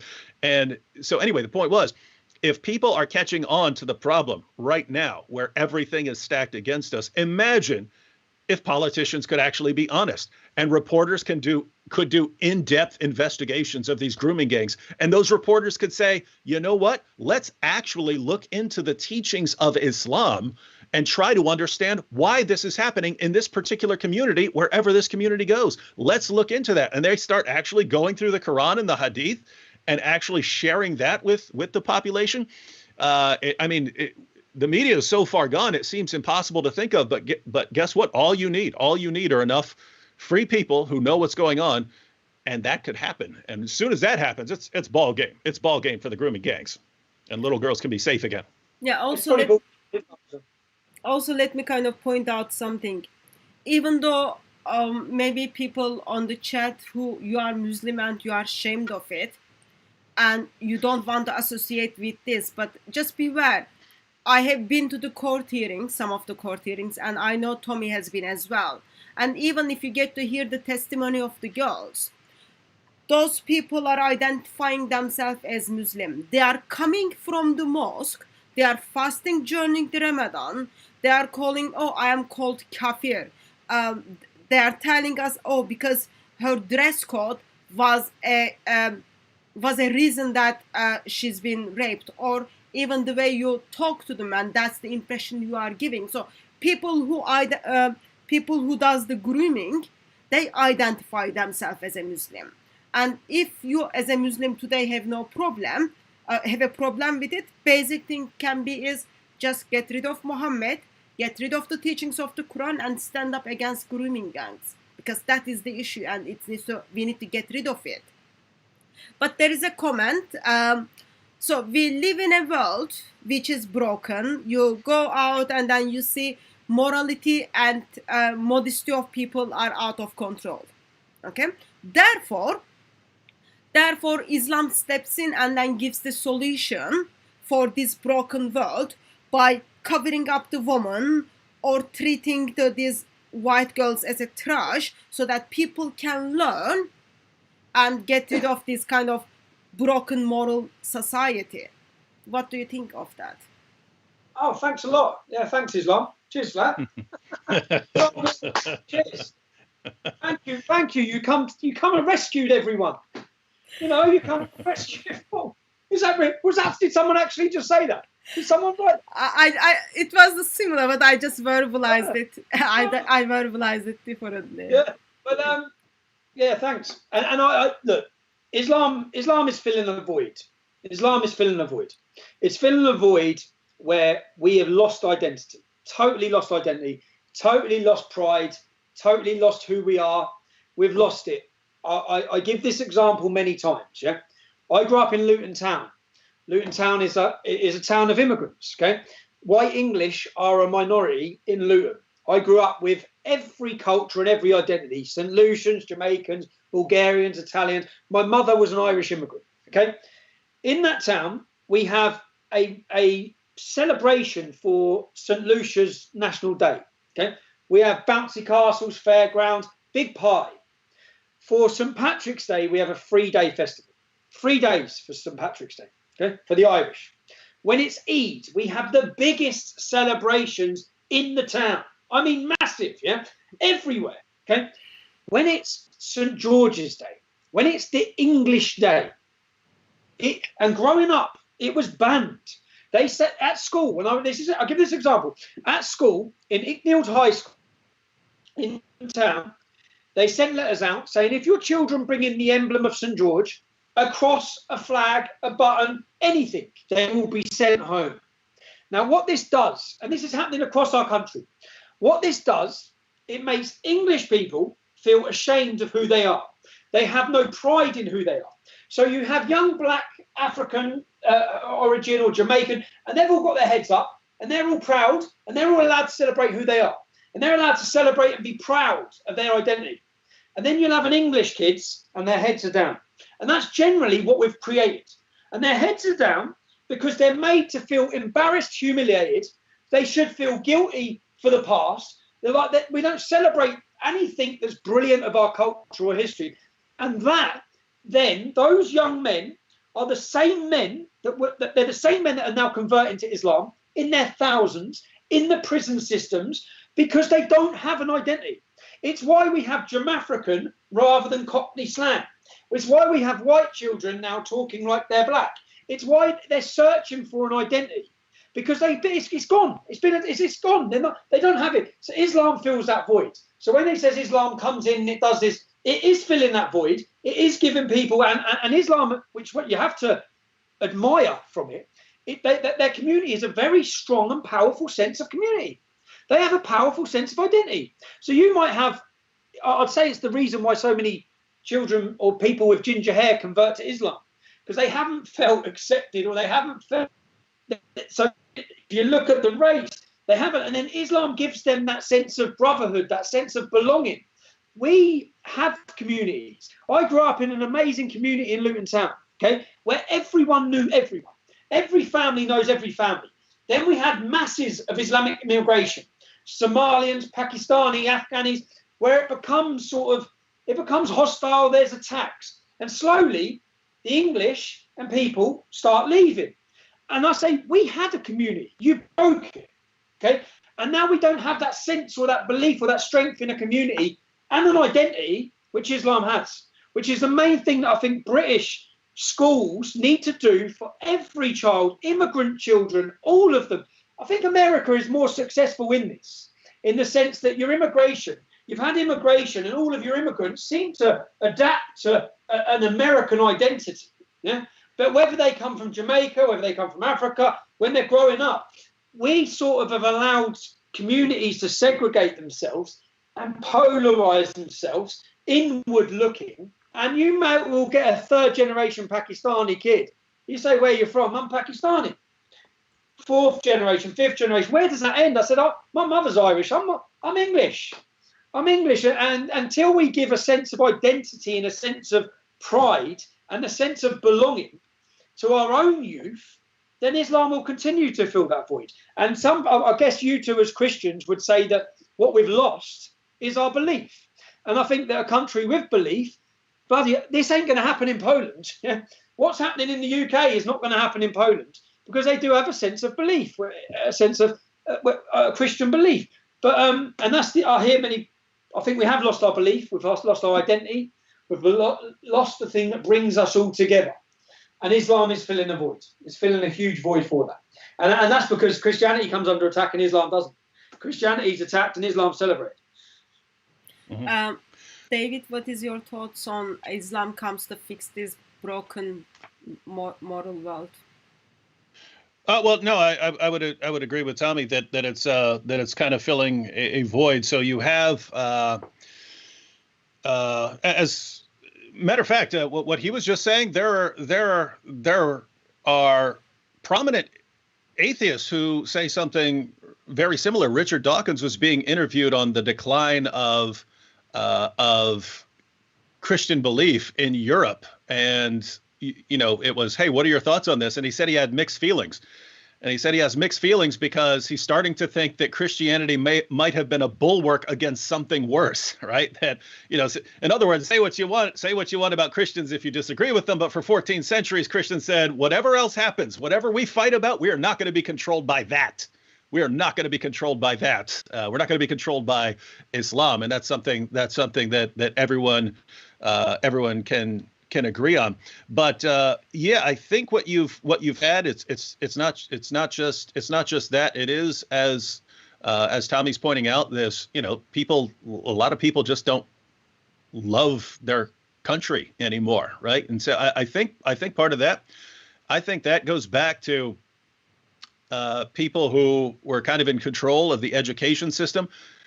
And if you have a bunch of people who want the political scene to go in a certain way, and they want certain changes in politics and so on, and you really, really want to change all kinds of things in your society, but people really love their country and they think their country's doing really great, right? Like if you're growing up and you think, wow, United States is the greatest country in the world, if you believe that, and you're raised, wow, what an awesome country, man, we're the most powerful, most prosperous nation that has ever existed.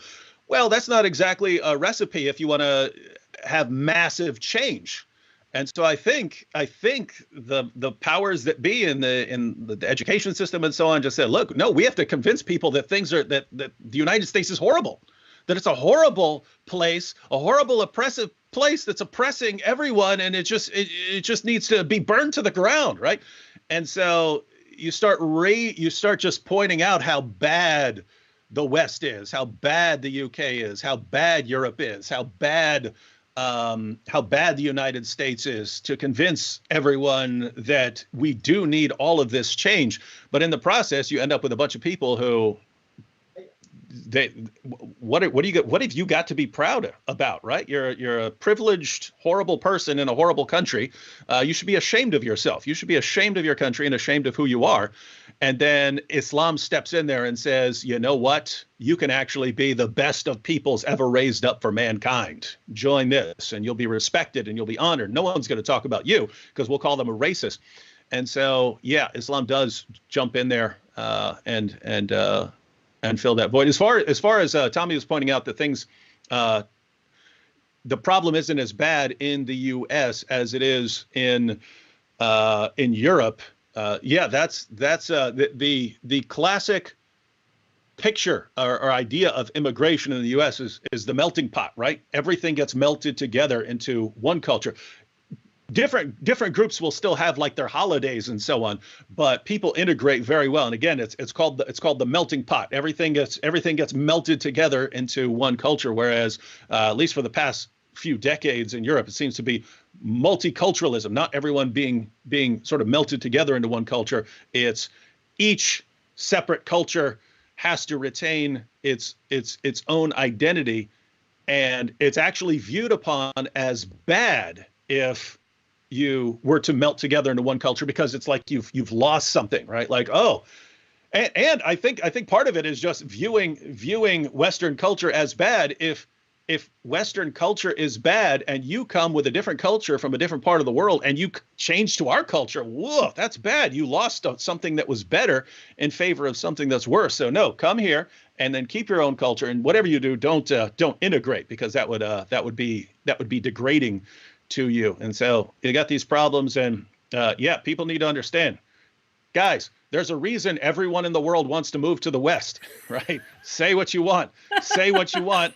People love it, because are there problems? Of course. But what we get right is a lot more than most nations through history have gotten right, and most places in the world are getting right. We're getting a lot of things right. We need to tweak things, but we've got a lot to be happy about. We've got a lot to be thankful for. We've got a lot to be proud of. Hatun, can I respond to Adnan real quick? Yes. Adnan Al-Shir says, guys, there are many good things in Islam. I see that. One of them, Allah saved his prophet Jesus Christ, peace be upon him, from crucifixion and humiliating death on the cross. Two things, Adnan. You didn't mention how Allah did this. He did this by deceiving everyone into lying and making everyone believe that that Jesus was crucified by replacing him with Judas and disguising him and deceiving everyone. So how your God did this was by deceiving literally billions of people, because billions of people believe Jesus died by crucifixion. Why? Because your God did such a great job tricking and deceiving everyone. He sounds more like Loki with illusions than he does like the true God. So that's one thing. And the other thing is, if it's good to rescue Jesus, from a humiliating death, why did your God say in the Quran that if Muhammad were to invent a false revelation, if he were to lie about God, he would sever Muhammad's aorta? Why did that happen? And then Muhammad was poisoned by a Jewish woman whose entire family had been slaughtered by Muslims. And then Muhammad spends 3 years in agony to the point where he couldn't even walk. He had to be, they made an illusion where he would be carried by two of his followers in between them and with his feet dangling on the ground like Weekend at Bernie's. And then he dies this horrible, agonizing death and says, I feel my aorta being severed. If it's good for God to protect someone from dying a horrible death, then why did he save Jesus in that way and let Muhammad die this horrible, disgraceful death? Aisha, his child bride, said she had never seen anyone go through the agony that Muhammad went through. And this is she'd seen everything. She'd seen everything. Why? Oh, why didn't your God save Muhammad the way he saved Jesus? Anyway, that's all I wanted to say. Allah is quite happy for Muhammad to suffer and suffer and suffer, yet Allah didn't even want Jesus to feel any pain. That says a lot about Jesus and Allah. I have a comment which I am kind of a bit upset by the comment, but I'll bring it up to you since you are gentlemen. I'm sure you have some view on it. Since women in western part of the world half naked, walks half naked, and they are not wearing modest clothes, therefore they have been asked to be raped. What do you think? Oh, Islam. Actually, thank you for uncovered meat. Cultural enrichment. Yeah. Yeah, sadly there is such a comment in the chat. I would love to, we talk about immigration, or I would love to open the British Embassy in Saudi Arabia for all of the women and invite them, because I think every one of them would leave tomorrow if they could. And then you'd have a whole country full of cavemen scratching their head trying to understand why the women have all just left. And it's because of that exact attitude of the gentleman there, where they haven't expressed any freedom. Yeah. This is very common view though. Even in Turkey, one of the university students got raped. And first question she was asked in the court is, what were you wearing? So in somehow this is in Muslim mind. The way you dress up says a lot about you. And if you are apparently not wearing burqa, that means you want to be raped. That's again, this comes. I just gave my talk I gave a talk called "The Rape of Britain," where I took what the rapist said from the court cases. So I took the evidence of the comments made by the rapist, and then I looked at Scripture of Islam, and this brings us back to the verse that says you have to be covered or you'll be molested. This is the reason that man thinks like that. This is the reason that man is making that comment about what they wear and Western women wear, which is what so many of the rapists' comments they made is because of the Scripture in the Quran. Which is why, to the Muslims who have been watching this, who are saying, "Oh, why are you linking it to Islam?" It's for that exact reason. And that doesn't mean that every Muslim, you might be a Muslim watching this, I've got Muslims I grew up with who would be disgusted with the actions of these men. But that doesn't change the fact that that man's attitude that he has, that comment that he makes about the way Western women dress, comes from the Scripture in the teachings of Islam. It comes from that hatred or that view that women are slags, that women are worthless, that women are worth half the men, and that if they dress in a provocative way in their mind, then they should be molested. And that's where it comes from. So that man's comment and the Scripture is the reason that we say, or the truth, that Islam is responsible for this attitude.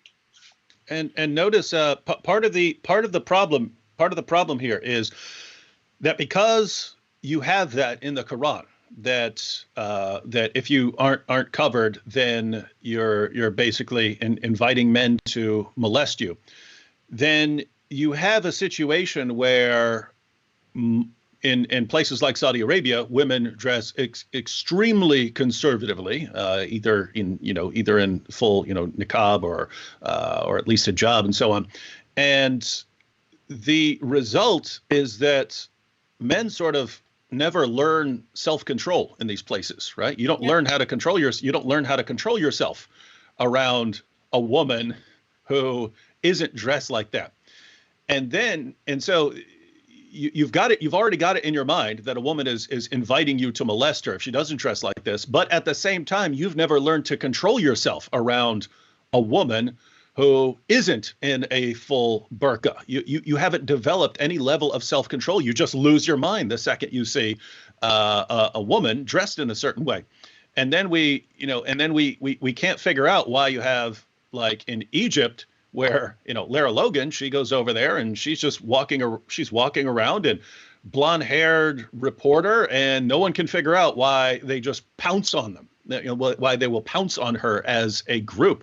And that happened a lot. Lara Logan was just the one everyone heard about. But I mean, I think there was an experiment where someone walked across a college campus in Egypt, and a crowd gathered around her because she wasn't dressed in a certain way. So you have a population that has no level of self-control around a woman who's not wearing a burqa or at least a hijab.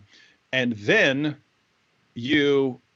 when mass numbers of these move to a Western country where they're suddenly around lots of women and girls who aren't wearing burqas and aren't wearing hijabs, there's no level of screening where they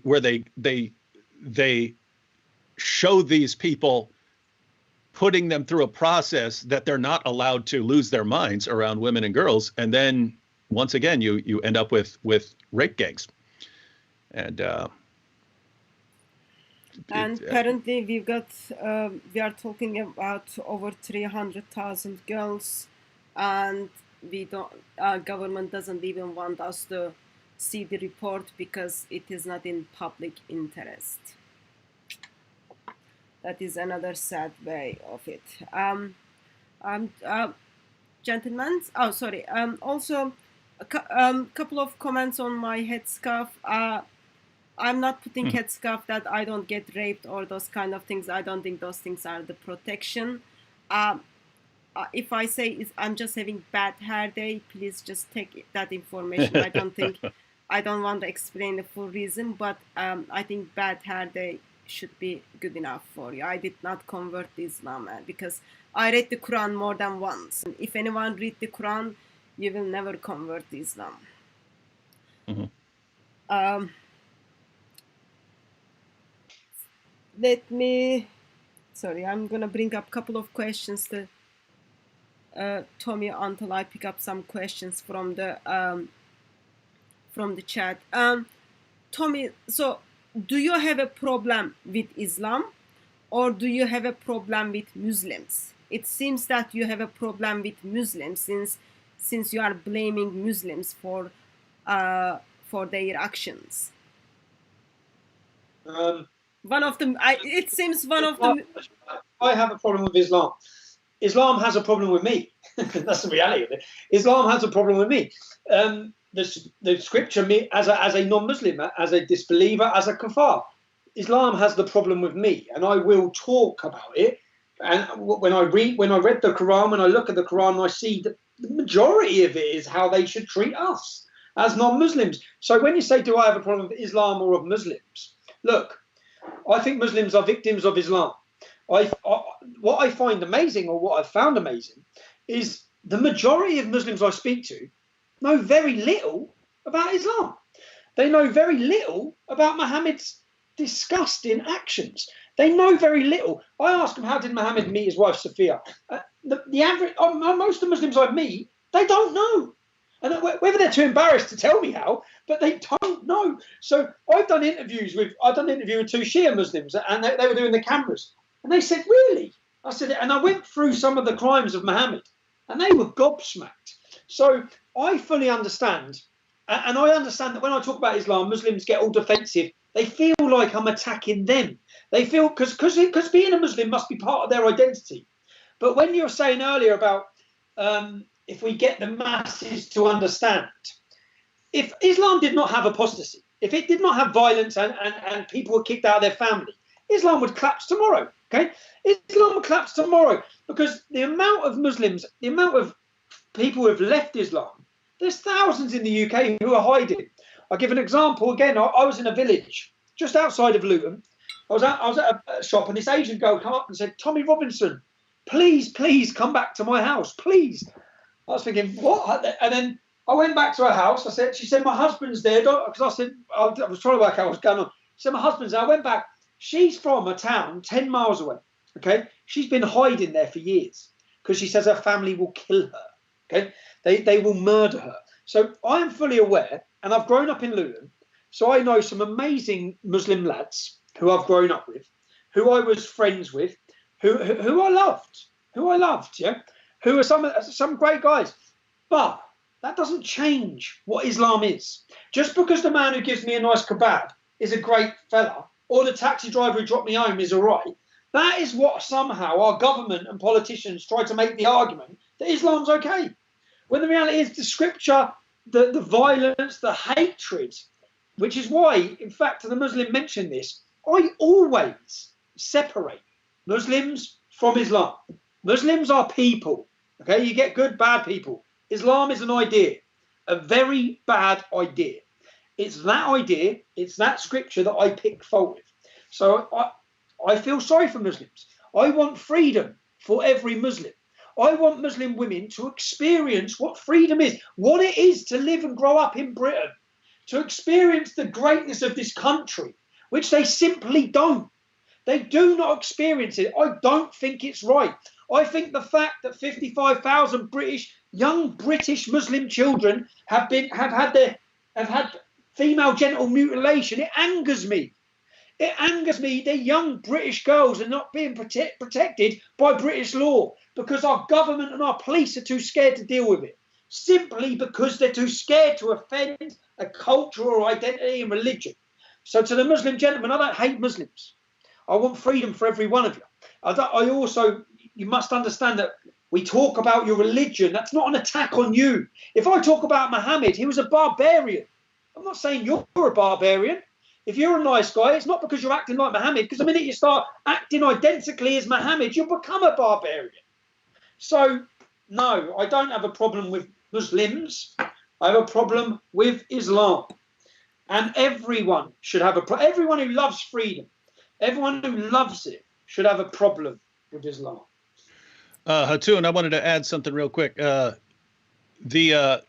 think part of the problem is as soon as you start criticizing Islam, you get accused of calling for violence against Muslims and of hating Muslims and despising Muslims. Part of the reason for that is Islam itself. Keep in mind, in Islam, to say that you have a disagreement with someone is to call for violence against them, right? If I say, hey, you're on the wrong side of this issue, that's basically saying I have to fight you, right? So historically, Muslims are fighting and killing unbelievers for being unbelievers. But if you're from some wrong sect, if you get some of these issues wrong, you'd kill people over that. The rightly guided caliph, Ali, fought a war against Aisha. Ali is called the commander of the faithful in Islam. Aisha is called the mother of the faithful in Islam. 10,000 Muslims died in battle, slaughtering each other over a disagreement over how he dealt with the killing of Uthman. And so they go out there and start slaughtering each other. Islam was so violent at its core that the first generation of Muslims almost annihilated each other by killing each other. So you've got this idea in their heads that to say you're wrong and I disagree with your religious views, that's a call for violence against someone. Whereas for the rest of us, we can atheists, Hindus, Christians, we can all say, no, we disagree and you're wrong and I'll show you why you're wrong. But it's got nothing to do with wanting to kill you or hurt you or something like this. It's got nothing to do with hating you. I don't even know what you're talking about. In philosophy, all you do is criticize other people's positions. That's all you do. That's philosophy in a nutshell. Someone gets up, they read a paper, and then everyone else in the room tries to point out flaws in that person's argument. They all attack it. No one ever concludes, oh, you're calling for violence against, well, you hate me because you criticize my position. No, they're looking for weaknesses because if your position is wrong, you should want to know that, right? Suddenly we have Islam where if you say that someone is wrong, that is a call for violence against them because you're commanded to fight people because they're wrong. And so when a Muslim hears, oh, you're criticizing my religion, that means you're calling for violence against me because it's ingrained in their minds because of their religion that these are things you fight and kill over. And that's why as soon as they hear someone saying Muhammad's not a prophet, this is false. This is nonsense. This book is filled with nonsense and lies. They're interpreting this as attacks against them and us wanting to harm and kill them. The problem is then they go out and they say they're calling for us to be killed. They're calling for violence against us. When no, we're not. We're trying to help you here. Yeah. Question to Tommy. I did actually tell you before we went on live stream. So you are the first non-Christian and non-Muslim. We do get Muslims for the debate in my channel, and I especially ask you, please don't blaspheme my God. But here's the question for you. So when you kind of start looking into the grooming gangs, have you been in touch with the church, or what is your experiences with church? Have you asked church to support you on exposing the grooming gangs? So when I set up the English Defence League, every city we went to highlight these gangs, the leaders of the church turned up on the opposite side with the Muslims holding signs of love and diversity. Yeah, the Christian leaders. That's what they done. I then had I got invited to a meeting with Tony Robinson, who is the Bishop of Pontefract. Yeah. So when I got invited to a meeting with the bishop, I guess the bishop comes under the Queen. This is a big meeting. Yeah. The church have asked us to meet them, and they brought with them. What was it? So Islamic leader who preaches at the Golden Dome Mosque. They brought some big Islamic preachers to the meeting. We sat at the meeting, And the Islamic leaders, we were there to tell them what our problem was. That this was a secret meeting, away from cameras. It's never been reported. We met, and they basically said, and the church leader stood there, and he said, we have joint days together. At Christmas, we have a meal together, yeah, with the Muslims. And I said, do you have wine at the meal? And he said, no. I said, so you have why don't you have wine? Because of the Muslims. I said, so you have a Sharia compliant bloody Christmas meal, yeah? You are bending everything about yourself for their belief. Why? They don't respect that. And then the Muslim leader asked us what the problem was. And I just laid it out to him. No, we're not bending over for you. Or we don't. And you know what? He sat there afterwards and said, you know how refreshing it is to be told why you're pissed off, why you're angry? Because everyone they meet from the Christian, they have these interfaith dialogue meetings where they all pretend everything's great. They all take a picture 3-4 times a year. They hold up signs. And that doesn't solve nothing. That doesn't get to the root cause of the problem. If you really want to bring harmony to towns and cities, you get the young rough kids. You get the kids who are out fighting. You get them standing together. You get the gangs together. You get the children who are affected in these communities. It's no good getting an imam and a Christian leader. So I've seen the Christian church, and I called him out then. I just said, I'm sorry, but you're a coward.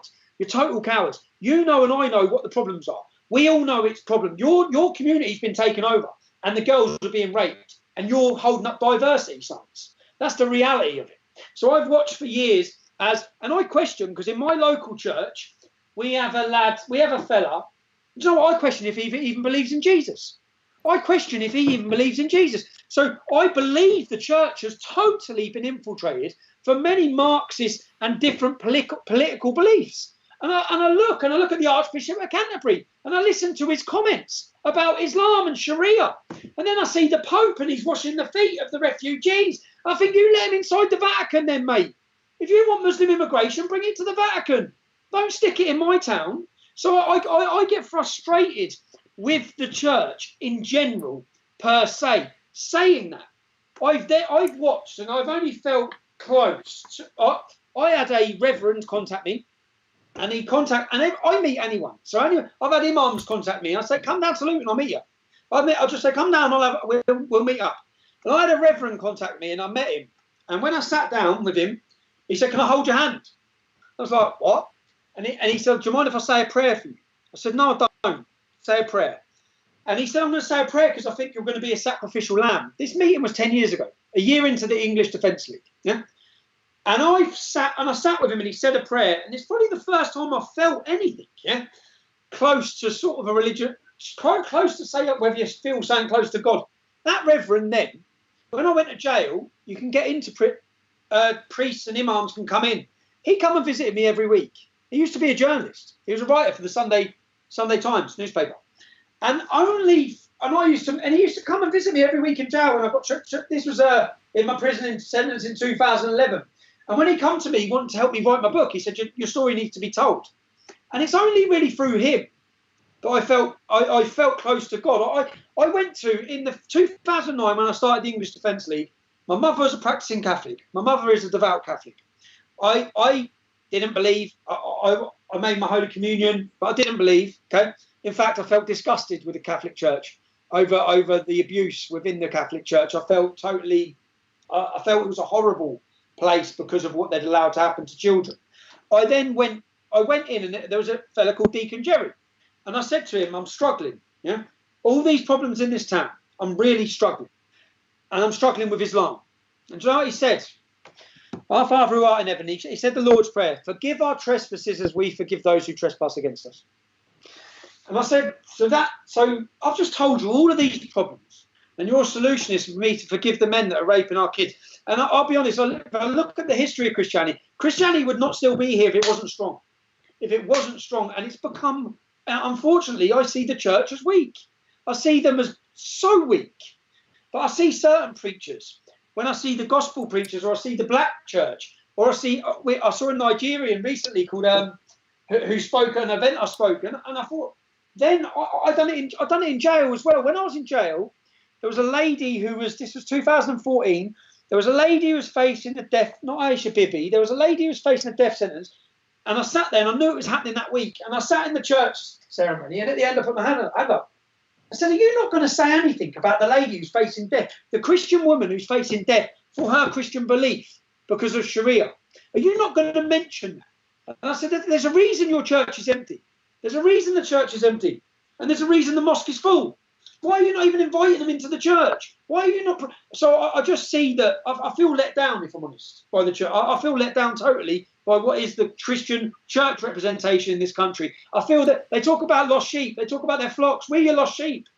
I look at, we're the English Defence League. We were your lost sheep. And you sided against us. You condemned us. We are Christians. We're from a Christian background. And rather than listen to our grievances and fear and genuine concerns about our country and people, you come down on the side of Islam. That's what you've done every time. Divert. That's what they've done every time. And I see it as so weak. And when you do get a Christian pastor, there was one in Northern Ireland, McConnell, and he spoke out against Islam. And this was a man with the biggest church in Northern Ireland. He had thousands of people there, biggest, huge following. And he come out and he was hung out to dry by the church. He spoke about Islam. So unfortunately, I think that many in the church, the Catholic Church, I just think you're standing by. I get frustrated with the Queen. I think you must see what's happening to your country. Christian churches, leaders must see what's happening to this country. You must see the growth of Islam. You must see the replacement of your belief. You must see the destruction, the attack. You must see it. We see it. Why are the church not speaking out? Where are the mass thousands of Christians marching under the church's flag through our capital city about the attacks of Christians in Nigeria? On my first English Defence League demonstration in 2009, I held a banner and I was at the start of learning all this, and it said, "We stand with the victims of jihad in Nigeria." Yeah, because the church don't stand with them. Where are the church leaders? Why are there not every church in this country marching together on our capital city about the persecution and rape and torture of Christians in every single Middle East country? Where are they? Well, why silence? They'll all come out and march and protest over something to do with the Islamic community. I feel let down. I feel let down by the church and frustrated. So, I think that the church really need to modernise, and if they want to fill their churches, they really need to become strong. Because this is why Islam, you say something about Muhammad, you say something about Islam, we'll fight you. And men follow courage. Men don't follow weakness. And what the church has become resemblance of in this country. I'm not saying every Christian. What I'm saying is what the church leaders, the Church of England, have become cowards. And there's a reason that their churches are empty, and it's because of their cowardice. I'm just gonna make. I'm gonna make very quick comment, and I'll bring up very similar question to David. I'm sorry that church has failed you, and I'm sorry church has failed me as well. But I am confident that Lord Jesus Christ, King of Kings, Son of God, will never fail us. And as a Christian, it is our duty. We need to be faithful to the scripture and go back to our first love. When we forget our first love, we do forget what's happening around us. I'll make more comment on this, but David, can I just bring up similar question to you, little bit different form? Also, just emphasize what Tommy said. I don't know how it is in the state, but in England, currently it's Ramadan, and first week of Ramadan, I joined in a Zoom meeting where Christians and Muslims were together, and Muslim was teaching Christians to recite Surah 1 because when they share the iftar together, so that they don't want Christian who cannot recite Surah 1 voice to affect or affect the Muslims Surah 1, like they want it to be in harmony. And I do get, I'm sure you are in the same boat with me on this, I do get a lot of comments on why I am speaking out against Islam, or why I am teaching gospel different than most of the body of Christ, because we love to build relationships, we love to build friendships, and we love to turn blind eye when we see there is no justice. What is your all intake in this when body of Christ fails to stand up for Christ? Yeah, well, I mean, it definitely happens. I mean, you go to Christians for the first few centuries, and you could feed them to lions; they weren't backing down. Yeah. And you go to the past century or so, and it seems like we're more interested in being liked and not having people call us names. And so, we got to walk around and make sure we don't hurt anyone's feelings. And something that even Christians who are just worried. Suppose you're a Christian, you're just worried about your image as a Christian leader or something like that, and you're just worried about people making fun of you or something like that. Well, keep in mind that future generations are going to look back on you if that's your goal. If your goal is to be liked, guess what? Future generations are going to look back on you. And if you sat back and defended an ideology that calls for the violent subjugation of the entire world, history will remember. I mean, keep in mind, we look back at Christians who did nothing to stand against Hitler. There were Christians who did stand against Hitler, but we look at churches that didn't stand against him, and we look at that and we say, what the heck were you possibly thinking? But also when we look back and see Christians who did cool things, just as an example, Billy Graham, back when he was preaching, he was doing his Billy Graham crusades during segregation. And when he would walk into an auditorium, and the auditorium was segregated. They had sections roped off, white people over here, black people over there. And before he would start, he would walk down there and he would tear down the rope and the posts that were between them. And he'd say, there's no division among God's people.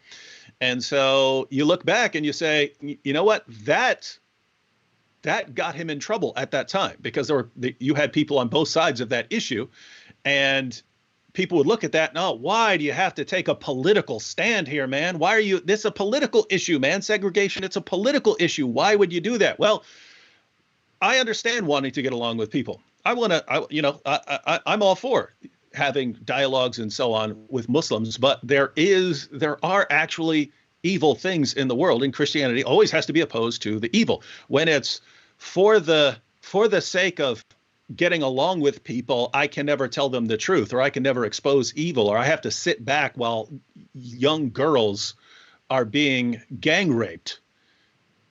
What kind of perversion of Christianity is that, right? Where you sit back and you do nothing while girls are being raped so that you can feel good about yourself. This is some sick stuff. And then you point out, of course, Christians reciting Surat Al-Fatiha, and that's actually a curse on Christians. Make us Muslims. Yeah, they don't. Let me go and quote. Show us the straight path, the path of those whom you have favored. That's Muslims. Not the path of those who earn your anger or those who go astray. If you look at the commentaries on this, Muhammad defined all these people. Those you have favored are Muslims. Those who earn your anger are Jews, and those who go astray are Christians. So you've got Christians so desperate to fit in with their Muslim friends that they're actually reciting Islamic curses on Jews and Christians. Don't make us like Jews and Christians. And you've got Christians saying, God, please don't make us like Christians. Please make us Muslims. And they're too dumb to realize that what they're doing. So yeah, sad state of affairs, and just we can hope that things change here in the near future. Imagine the Muslims laughing. Imagine that idiot of a priest. Imagine when the Muslims behind his back. I laugh at it. It just does. Well, I just think this. It's just weak. If one word describes society now and their reaction to this, it's cowardly and weak. And if you are watching us as a Christian, and if you think there is a place in Christian scripture gives you right to sit down and recite the Quran in any form or any shape with Muslims, I'll ask you to repent. that simply goes against goodness of God.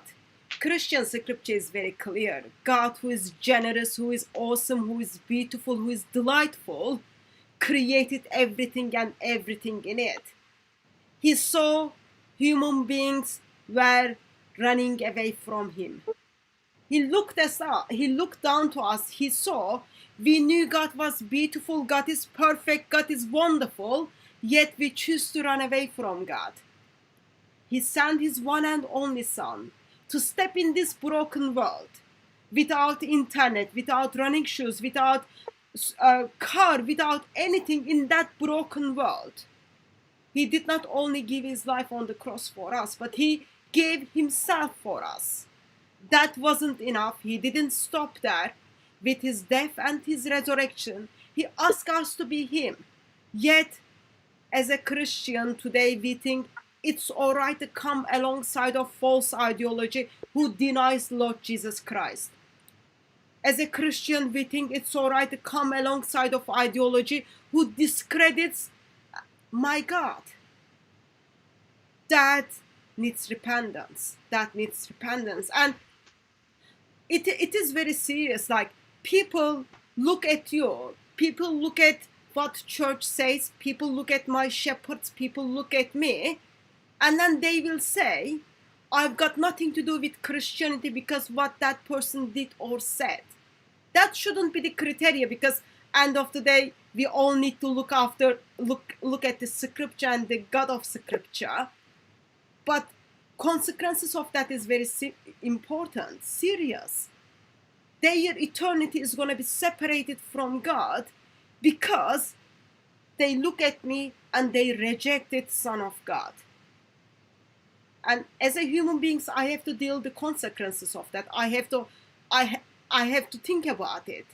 On the day of judgment, when I stand in front of holy God, I have to explain to him why an individual choose to run away from God because of my actions. Beloved, you need to repent. We need to take our scripture serious. We need to take the God of scripture serious too. Just a quick practical question to you, Tommy. Do you regret creating English Defense League? That's question. No. Okay. That was question. In fact,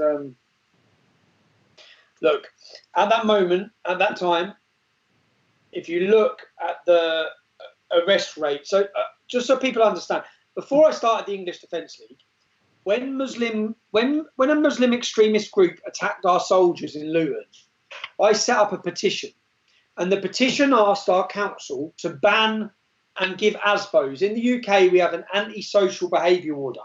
If two young children continually cause trouble together, they give them an order that those two young children are not allowed to hang around together, and they ban them from the shops. Now, what we done was a petition asking the council to ban the terrorists, because they're now a prescribed terrorist organisation, to ban them from recruiting in our town centre. No one from the council would meet us. They wouldn't accept they would not accept. No one would listen to us. No one would ever have heard of us.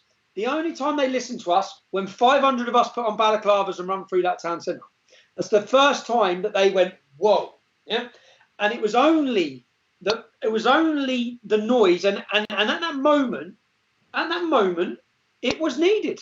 And I made a decision to leave the English Defence League in 2013 because I no longer saw marching in our thousands into areas with large Muslim populations as beneficial to. I thought we'd highlighted, we put a shockwave into the government.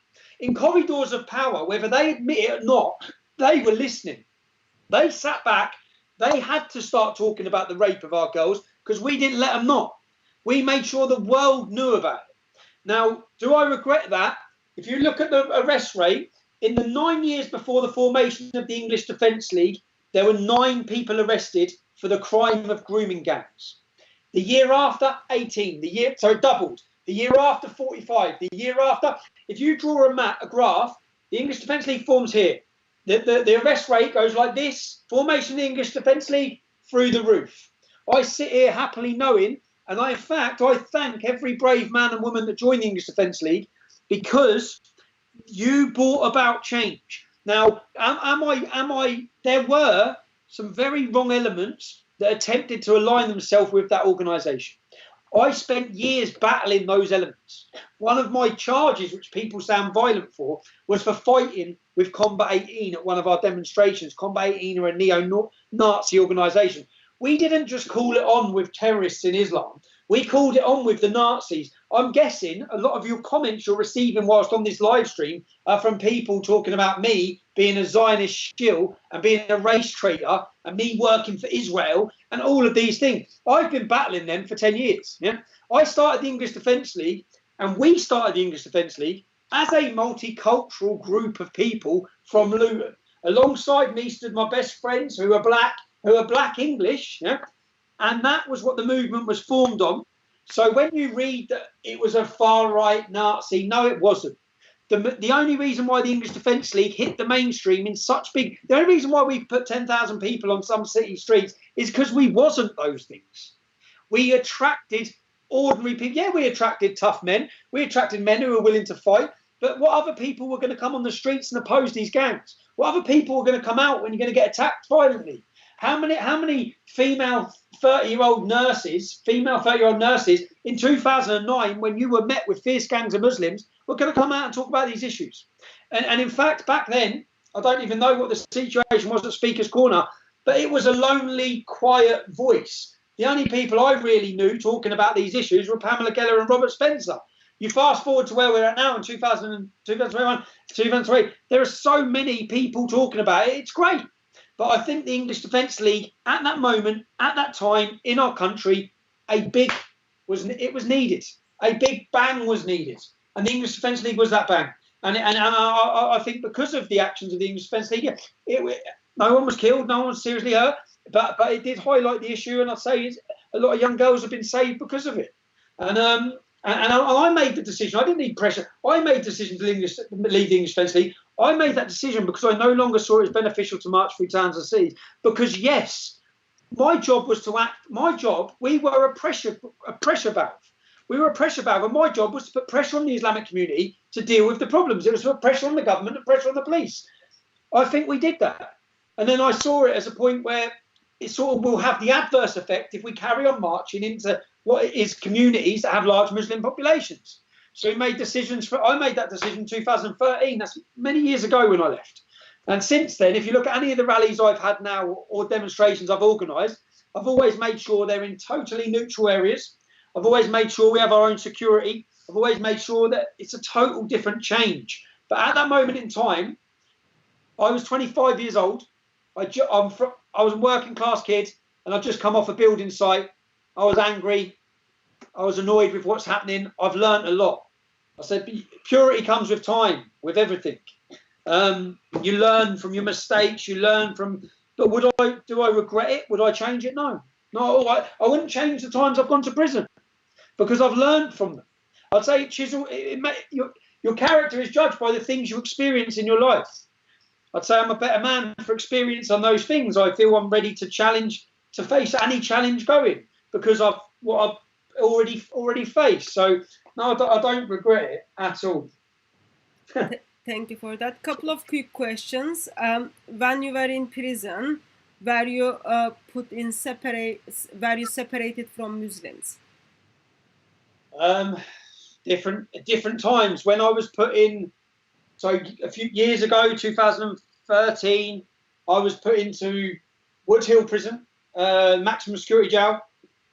I was put in because my brother-in-law had said he earned more money than he earned on his mortgage form. Yeah, so I was put in for a non-violent fraud offence that I pleaded guilty to because they were prosecuting my wife. So I took a deal pretty similar to General Flynn. Yeah, they were going to prosecute his son unless he pleaded guilty.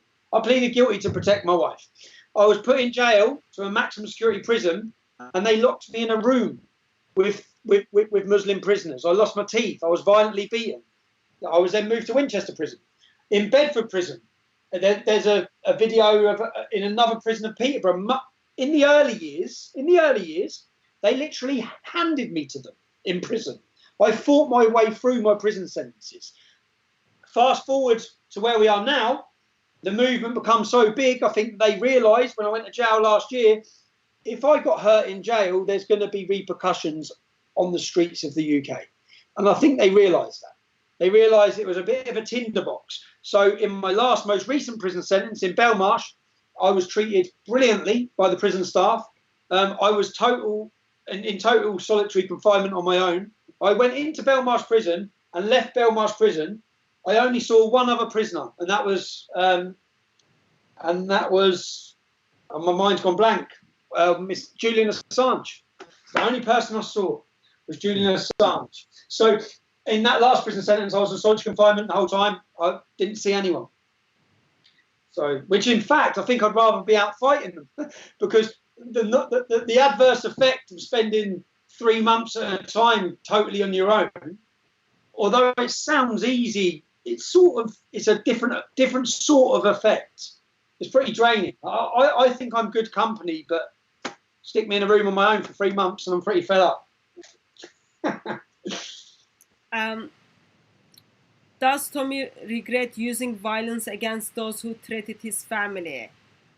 Example, the touching of his daughter. No. So look, no. I think no is fine. No is absolutely fine on this one. Okay, we've been live for like two hours. I didn't jump all over the man who touched my daughter. I grabbed him and made sure he was going nowhere. It's not like I didn't. He hasn't got no massive injuries. I haven't physically really badly hurt him, although I think he should be really badly hurt for what he's done. I didn't. I let the police do their job, and I'm in court in 2 weeks charged with assault, and he's not in court. So he's not in court. He hasn't been. No, he didn't get arrested. They didn't arrest him. They arrested me. They didn't even take his phone. They didn't even do anything. They arrested me for assaulting. And then weeks later, last week, 8 weeks after the offence, they're ringing around trying to get 6 children I had with me. They then want witness statements of the 6 children, asking them what they remembered from 8 weeks ago. So the whole police investigation, everything about it, is just, I don't know, I'm in court for it on the 15th of May. But again, I don't regret. Okay. David, there is a quick question for you.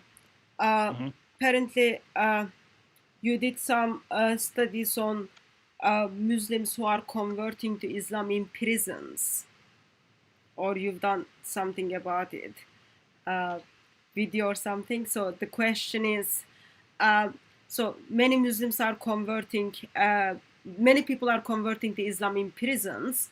What are the reasons? Oh yeah, two quick comments there.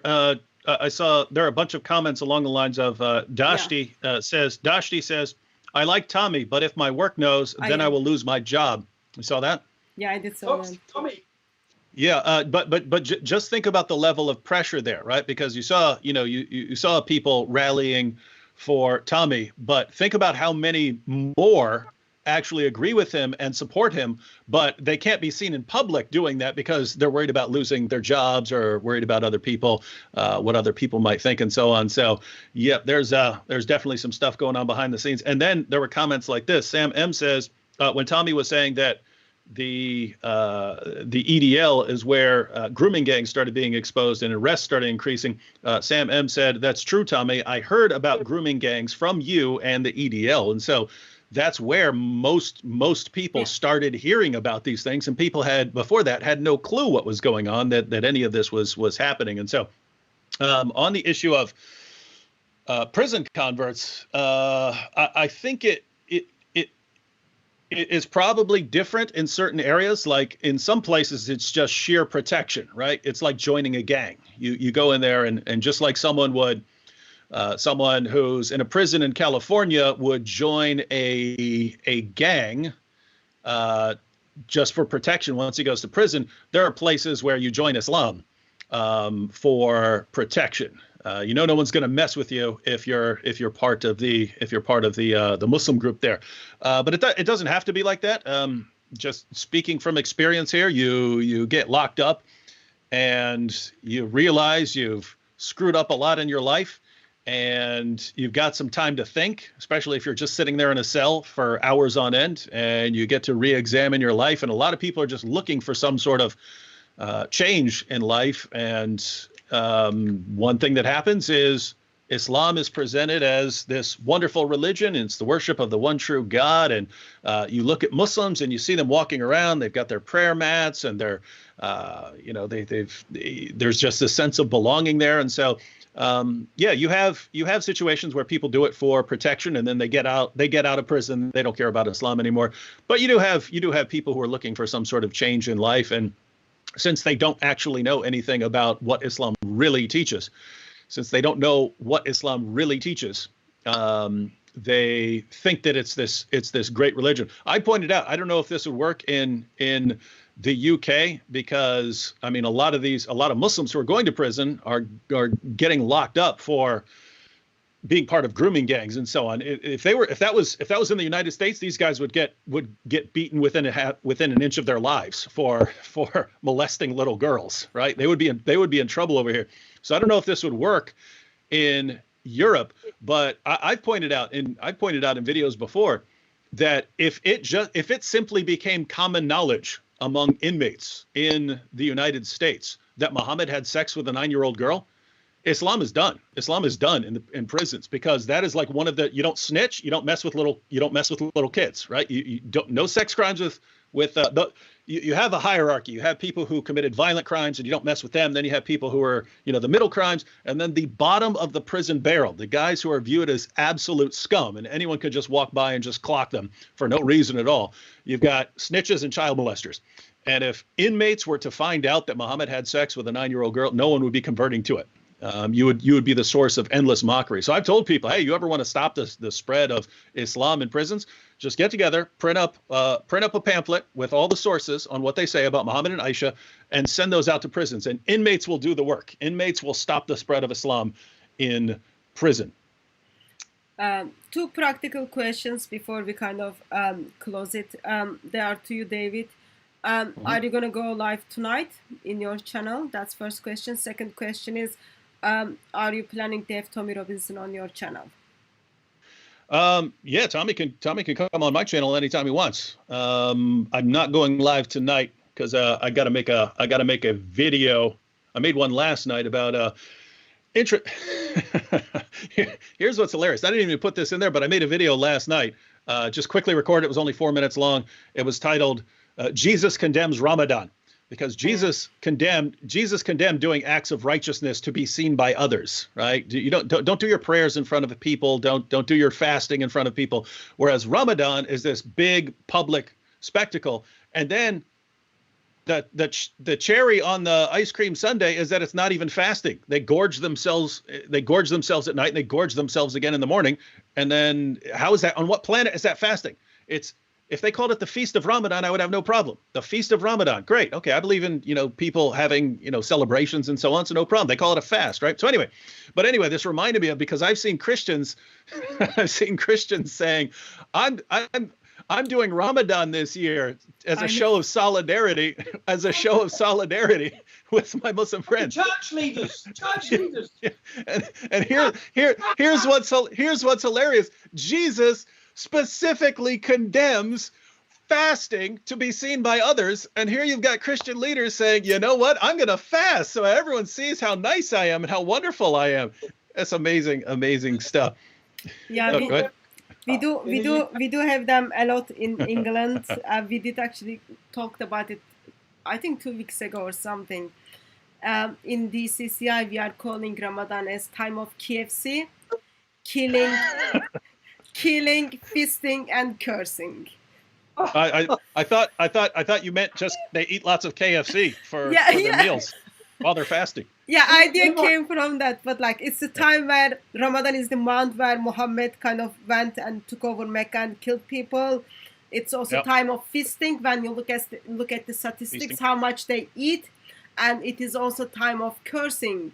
we never seen anyone curse during the, as much as they do during the Ramadan. So we just put those hadith together and then we named it as KFC. KFC. But I was doing a debate with a Muslim, and I said, so you might know this, Dave. I said, Muhammad created the world. Yes. Okay, so what's the point in Ramadan? What are you supposed to do? Well, you eat when the sun sets, yeah, when the sun when it's dark. I said, and Muhammad created the whole world, yeah. So he created Iceland, where it's daylight 24 hours a day, 7 days a week for months of the year. So what do the Muslims living in Iceland do? They're all going to starve to death. And then so I don't know what their answer is to that.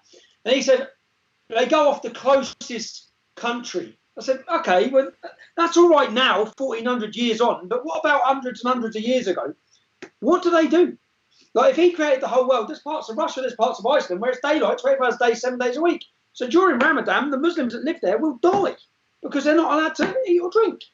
But I just think the whole Ramadan, Eid's coming up. So if we're on this COVID lockdown, it will be ended for Eid in the UK.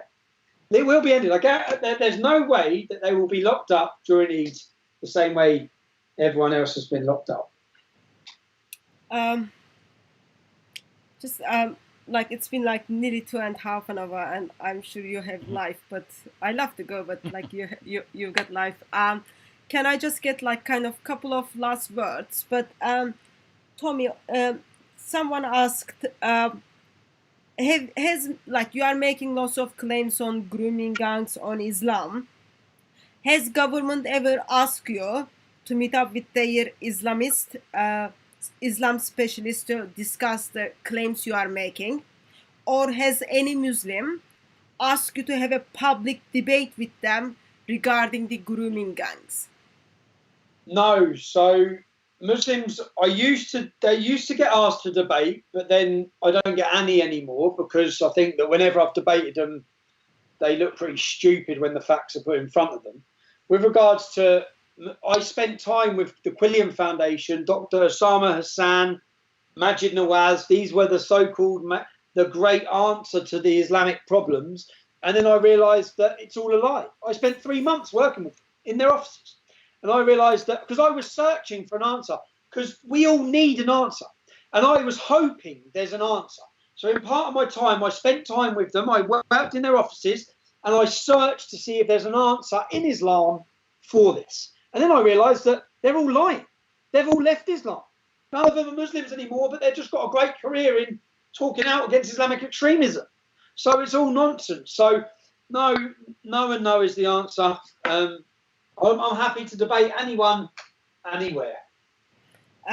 Can you share with us your last thoughts on freedom of speech and these covered up grooming gangs? My last thoughts, we live in a post-free speech era. Everyone's realising that now. David Icke's video, YouTube was deleted. Look, if people's arguments, if they're wrong, then beat them with debate. Make them look stupid with your argument winning. Don't delete and censor them, because what that will lead to inevitably is more anger and people won't see a solution other than violence. So it's a dangerous path that they're pushing people down. When they deleted me, when they unpersoned me, they didn't unperson me.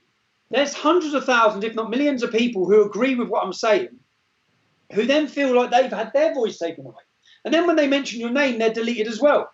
I'd currently say to anyone watching this, we've now gone, I've now, every time, I remember when I led the English Defence League, we lost our Facebook page, and I felt deflated. And then I felt deflated after losing my Facebook page. It was my reach. I used to go live and have 30,000 people watching live. Yeah? They took that. They removed YouTube. They've removed everything. But we pick ourselves up and we go again. So if anyone's watching this, the VK, download the app VK. It's the Russian Facebook. You do not get deleted. You can say what you want. And in the last 7 days, 8,000 of our supporters have joined that platform. We are now using it to organise and mobilise again. So if anyone wants to follow our activities, we're on VK. We will. I predict that the way I built a movement on British social media, I will now build a movement on Russian social media. So but you're deleting us away. We will find other ways. We'll continue. Our passion to be heard will continue. And you don't get rid of us. You just galvanise our support. You galvanise us. And it's a step back, but I think free speech is under attack, and everyone now realises that. We don't have free speech. It's a bit of a facade anyway. We do not have it. And people, more and more as we go on, will realise it. And we have a generation of people who don't really think they understand what it's like to not have freedom. So we continue. Thank you. David? Yeah, I agree with Tommy. I mean, one of the glories of Western civilization is that we can have disagreements, and we try to solve those disagreements through speech and debate. There were lots of civilizations before us that settled their disagreements and differences in much more violent ways, right? And so one of the things that made the West great is that we try to solve our disagreements peacefully through discussion. And it's a very, very sick world we live in, where gangs of men can go around victimizing little girls while the government and authorities and everyone sits back and does practically nothing. It's an even sicker world where you're not even allowed to point out the problem. You're not even allowed to draw attention to the problem, or you will be erased from public. That is sick stuff. But I pointed out when the thing was going on in Dearborn, 2009, 2010, when everyone was silencing anyone else who was speaking about Islam and about what was going on. And I said it. I said, guys, you think you're helping Islam. You think you're helping people by silencing anyone who disagrees with you, arresting people who are answering questions of Muslims. If you keep doing that, if you keep down that road, then people with disagreements are going to come to view speech as irrelevant because they're not allowed to speak, and they're going to try to deal with their disagreements in other ways. And then we go back to a pre-Western civilization view of things. And then, of course, right after that, you had Anders Breivik. And if you look at Breivik's writings, it's just amazing, because people pointed a finger at all of us for Breivik. You're the guys who fueled Breivik. If you go through Breivik's manifesto, which I did, he was saying it was politicians and the media who convinced him that he has to turn to a violent way, right? He's saying, in the 90s, I thought about entering politics and speaking about this stuff, but I realized all these people would do is silence me and shout me down and call me a racist. And so I learned from Al-Qaeda, the only way to break through the media, this wall that the media has built, the only way to do it is through deadly shock attacks. And so these guys produce them, right? The same people who are trying to silence us now were silencing people in the past who then turned to violence. Same thing with the shooter in New Zealand, right? So the point is, with me, I'm going to keep speaking. I'm never going to turn to violence, no matter what happens. But there are people who are coming along who are going to look, and they're not like us. They're not going to try to solve problems peacefully. They're not going to try and solve problems through speech, because they're going to come to see it as completely ineffective, because they're not allowed to say anything.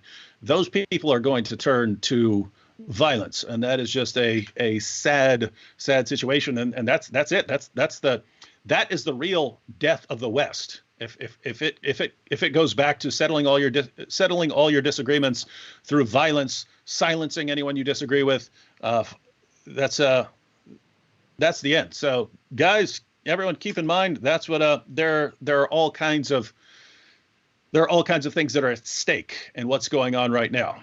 And when YouTube inevitably erases this live stream, just because Tommy Robinson is on here,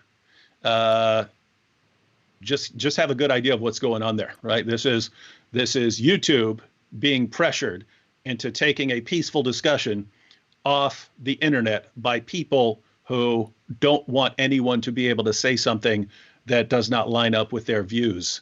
And we got to beat this, or it's over. Yep. I have my feet on the ground in the UK, and the genuine far right is growing. Yeah? I see them formulating. I see the movement that they have growing in number as the years go on, which is a scary thing. And it's happening, and it's happening, and then that is their cause. They're creating the monster, and I've said it for years. You're going to create monsters, real monsters. But yeah, we'll see. And David, I hope we get over to the UK. Let's talk. Yep. And anytime you want to come over here, let me know when you're coming. I'd love to. They won't let me in. Hey, just next time you want to come to the U.S., if they won't let you in, just tell them you know D Wood. And I had an invite from 10 members of Congress, and I still couldn't get in. I had assigned 10 members of Congress. Wow. Couldn't get in. Okay, so as you arrange your traveling schedule stuff, I'll just want to say a huge thank you for joining me tonight, bringing attention to our freedom speech, which is taken away, and also bringing attention to the grooming gangs. I really appreciate that. Mm-hmm. And I want to express once again, I am very disappointed, Tommy, by the reaction you got it from church. And also I'm like extra disappointed that a non-Christian goes to church and gets disappointed that Christians and Muslims are hanging out together and discrediting the Christian God and Christian scripture by coming along with the ideology of Islam. That's double disappointing for me. But people will fail us. Church is gonna fail us. Our fathers, our mother is gonna fail us. We do hold on, Lord Jesus Christ, King of Kings, Lord of Lords, Son of God. He will never fail us. We will see you on another live stream tomorrow evening. Or if that doesn't happen, we will see you by grace of God, hopefully soon at Speaker's Corner. God bless you all. And once again, thank you very much, Tommy and David. Thank you. Mm-hmm. See you later.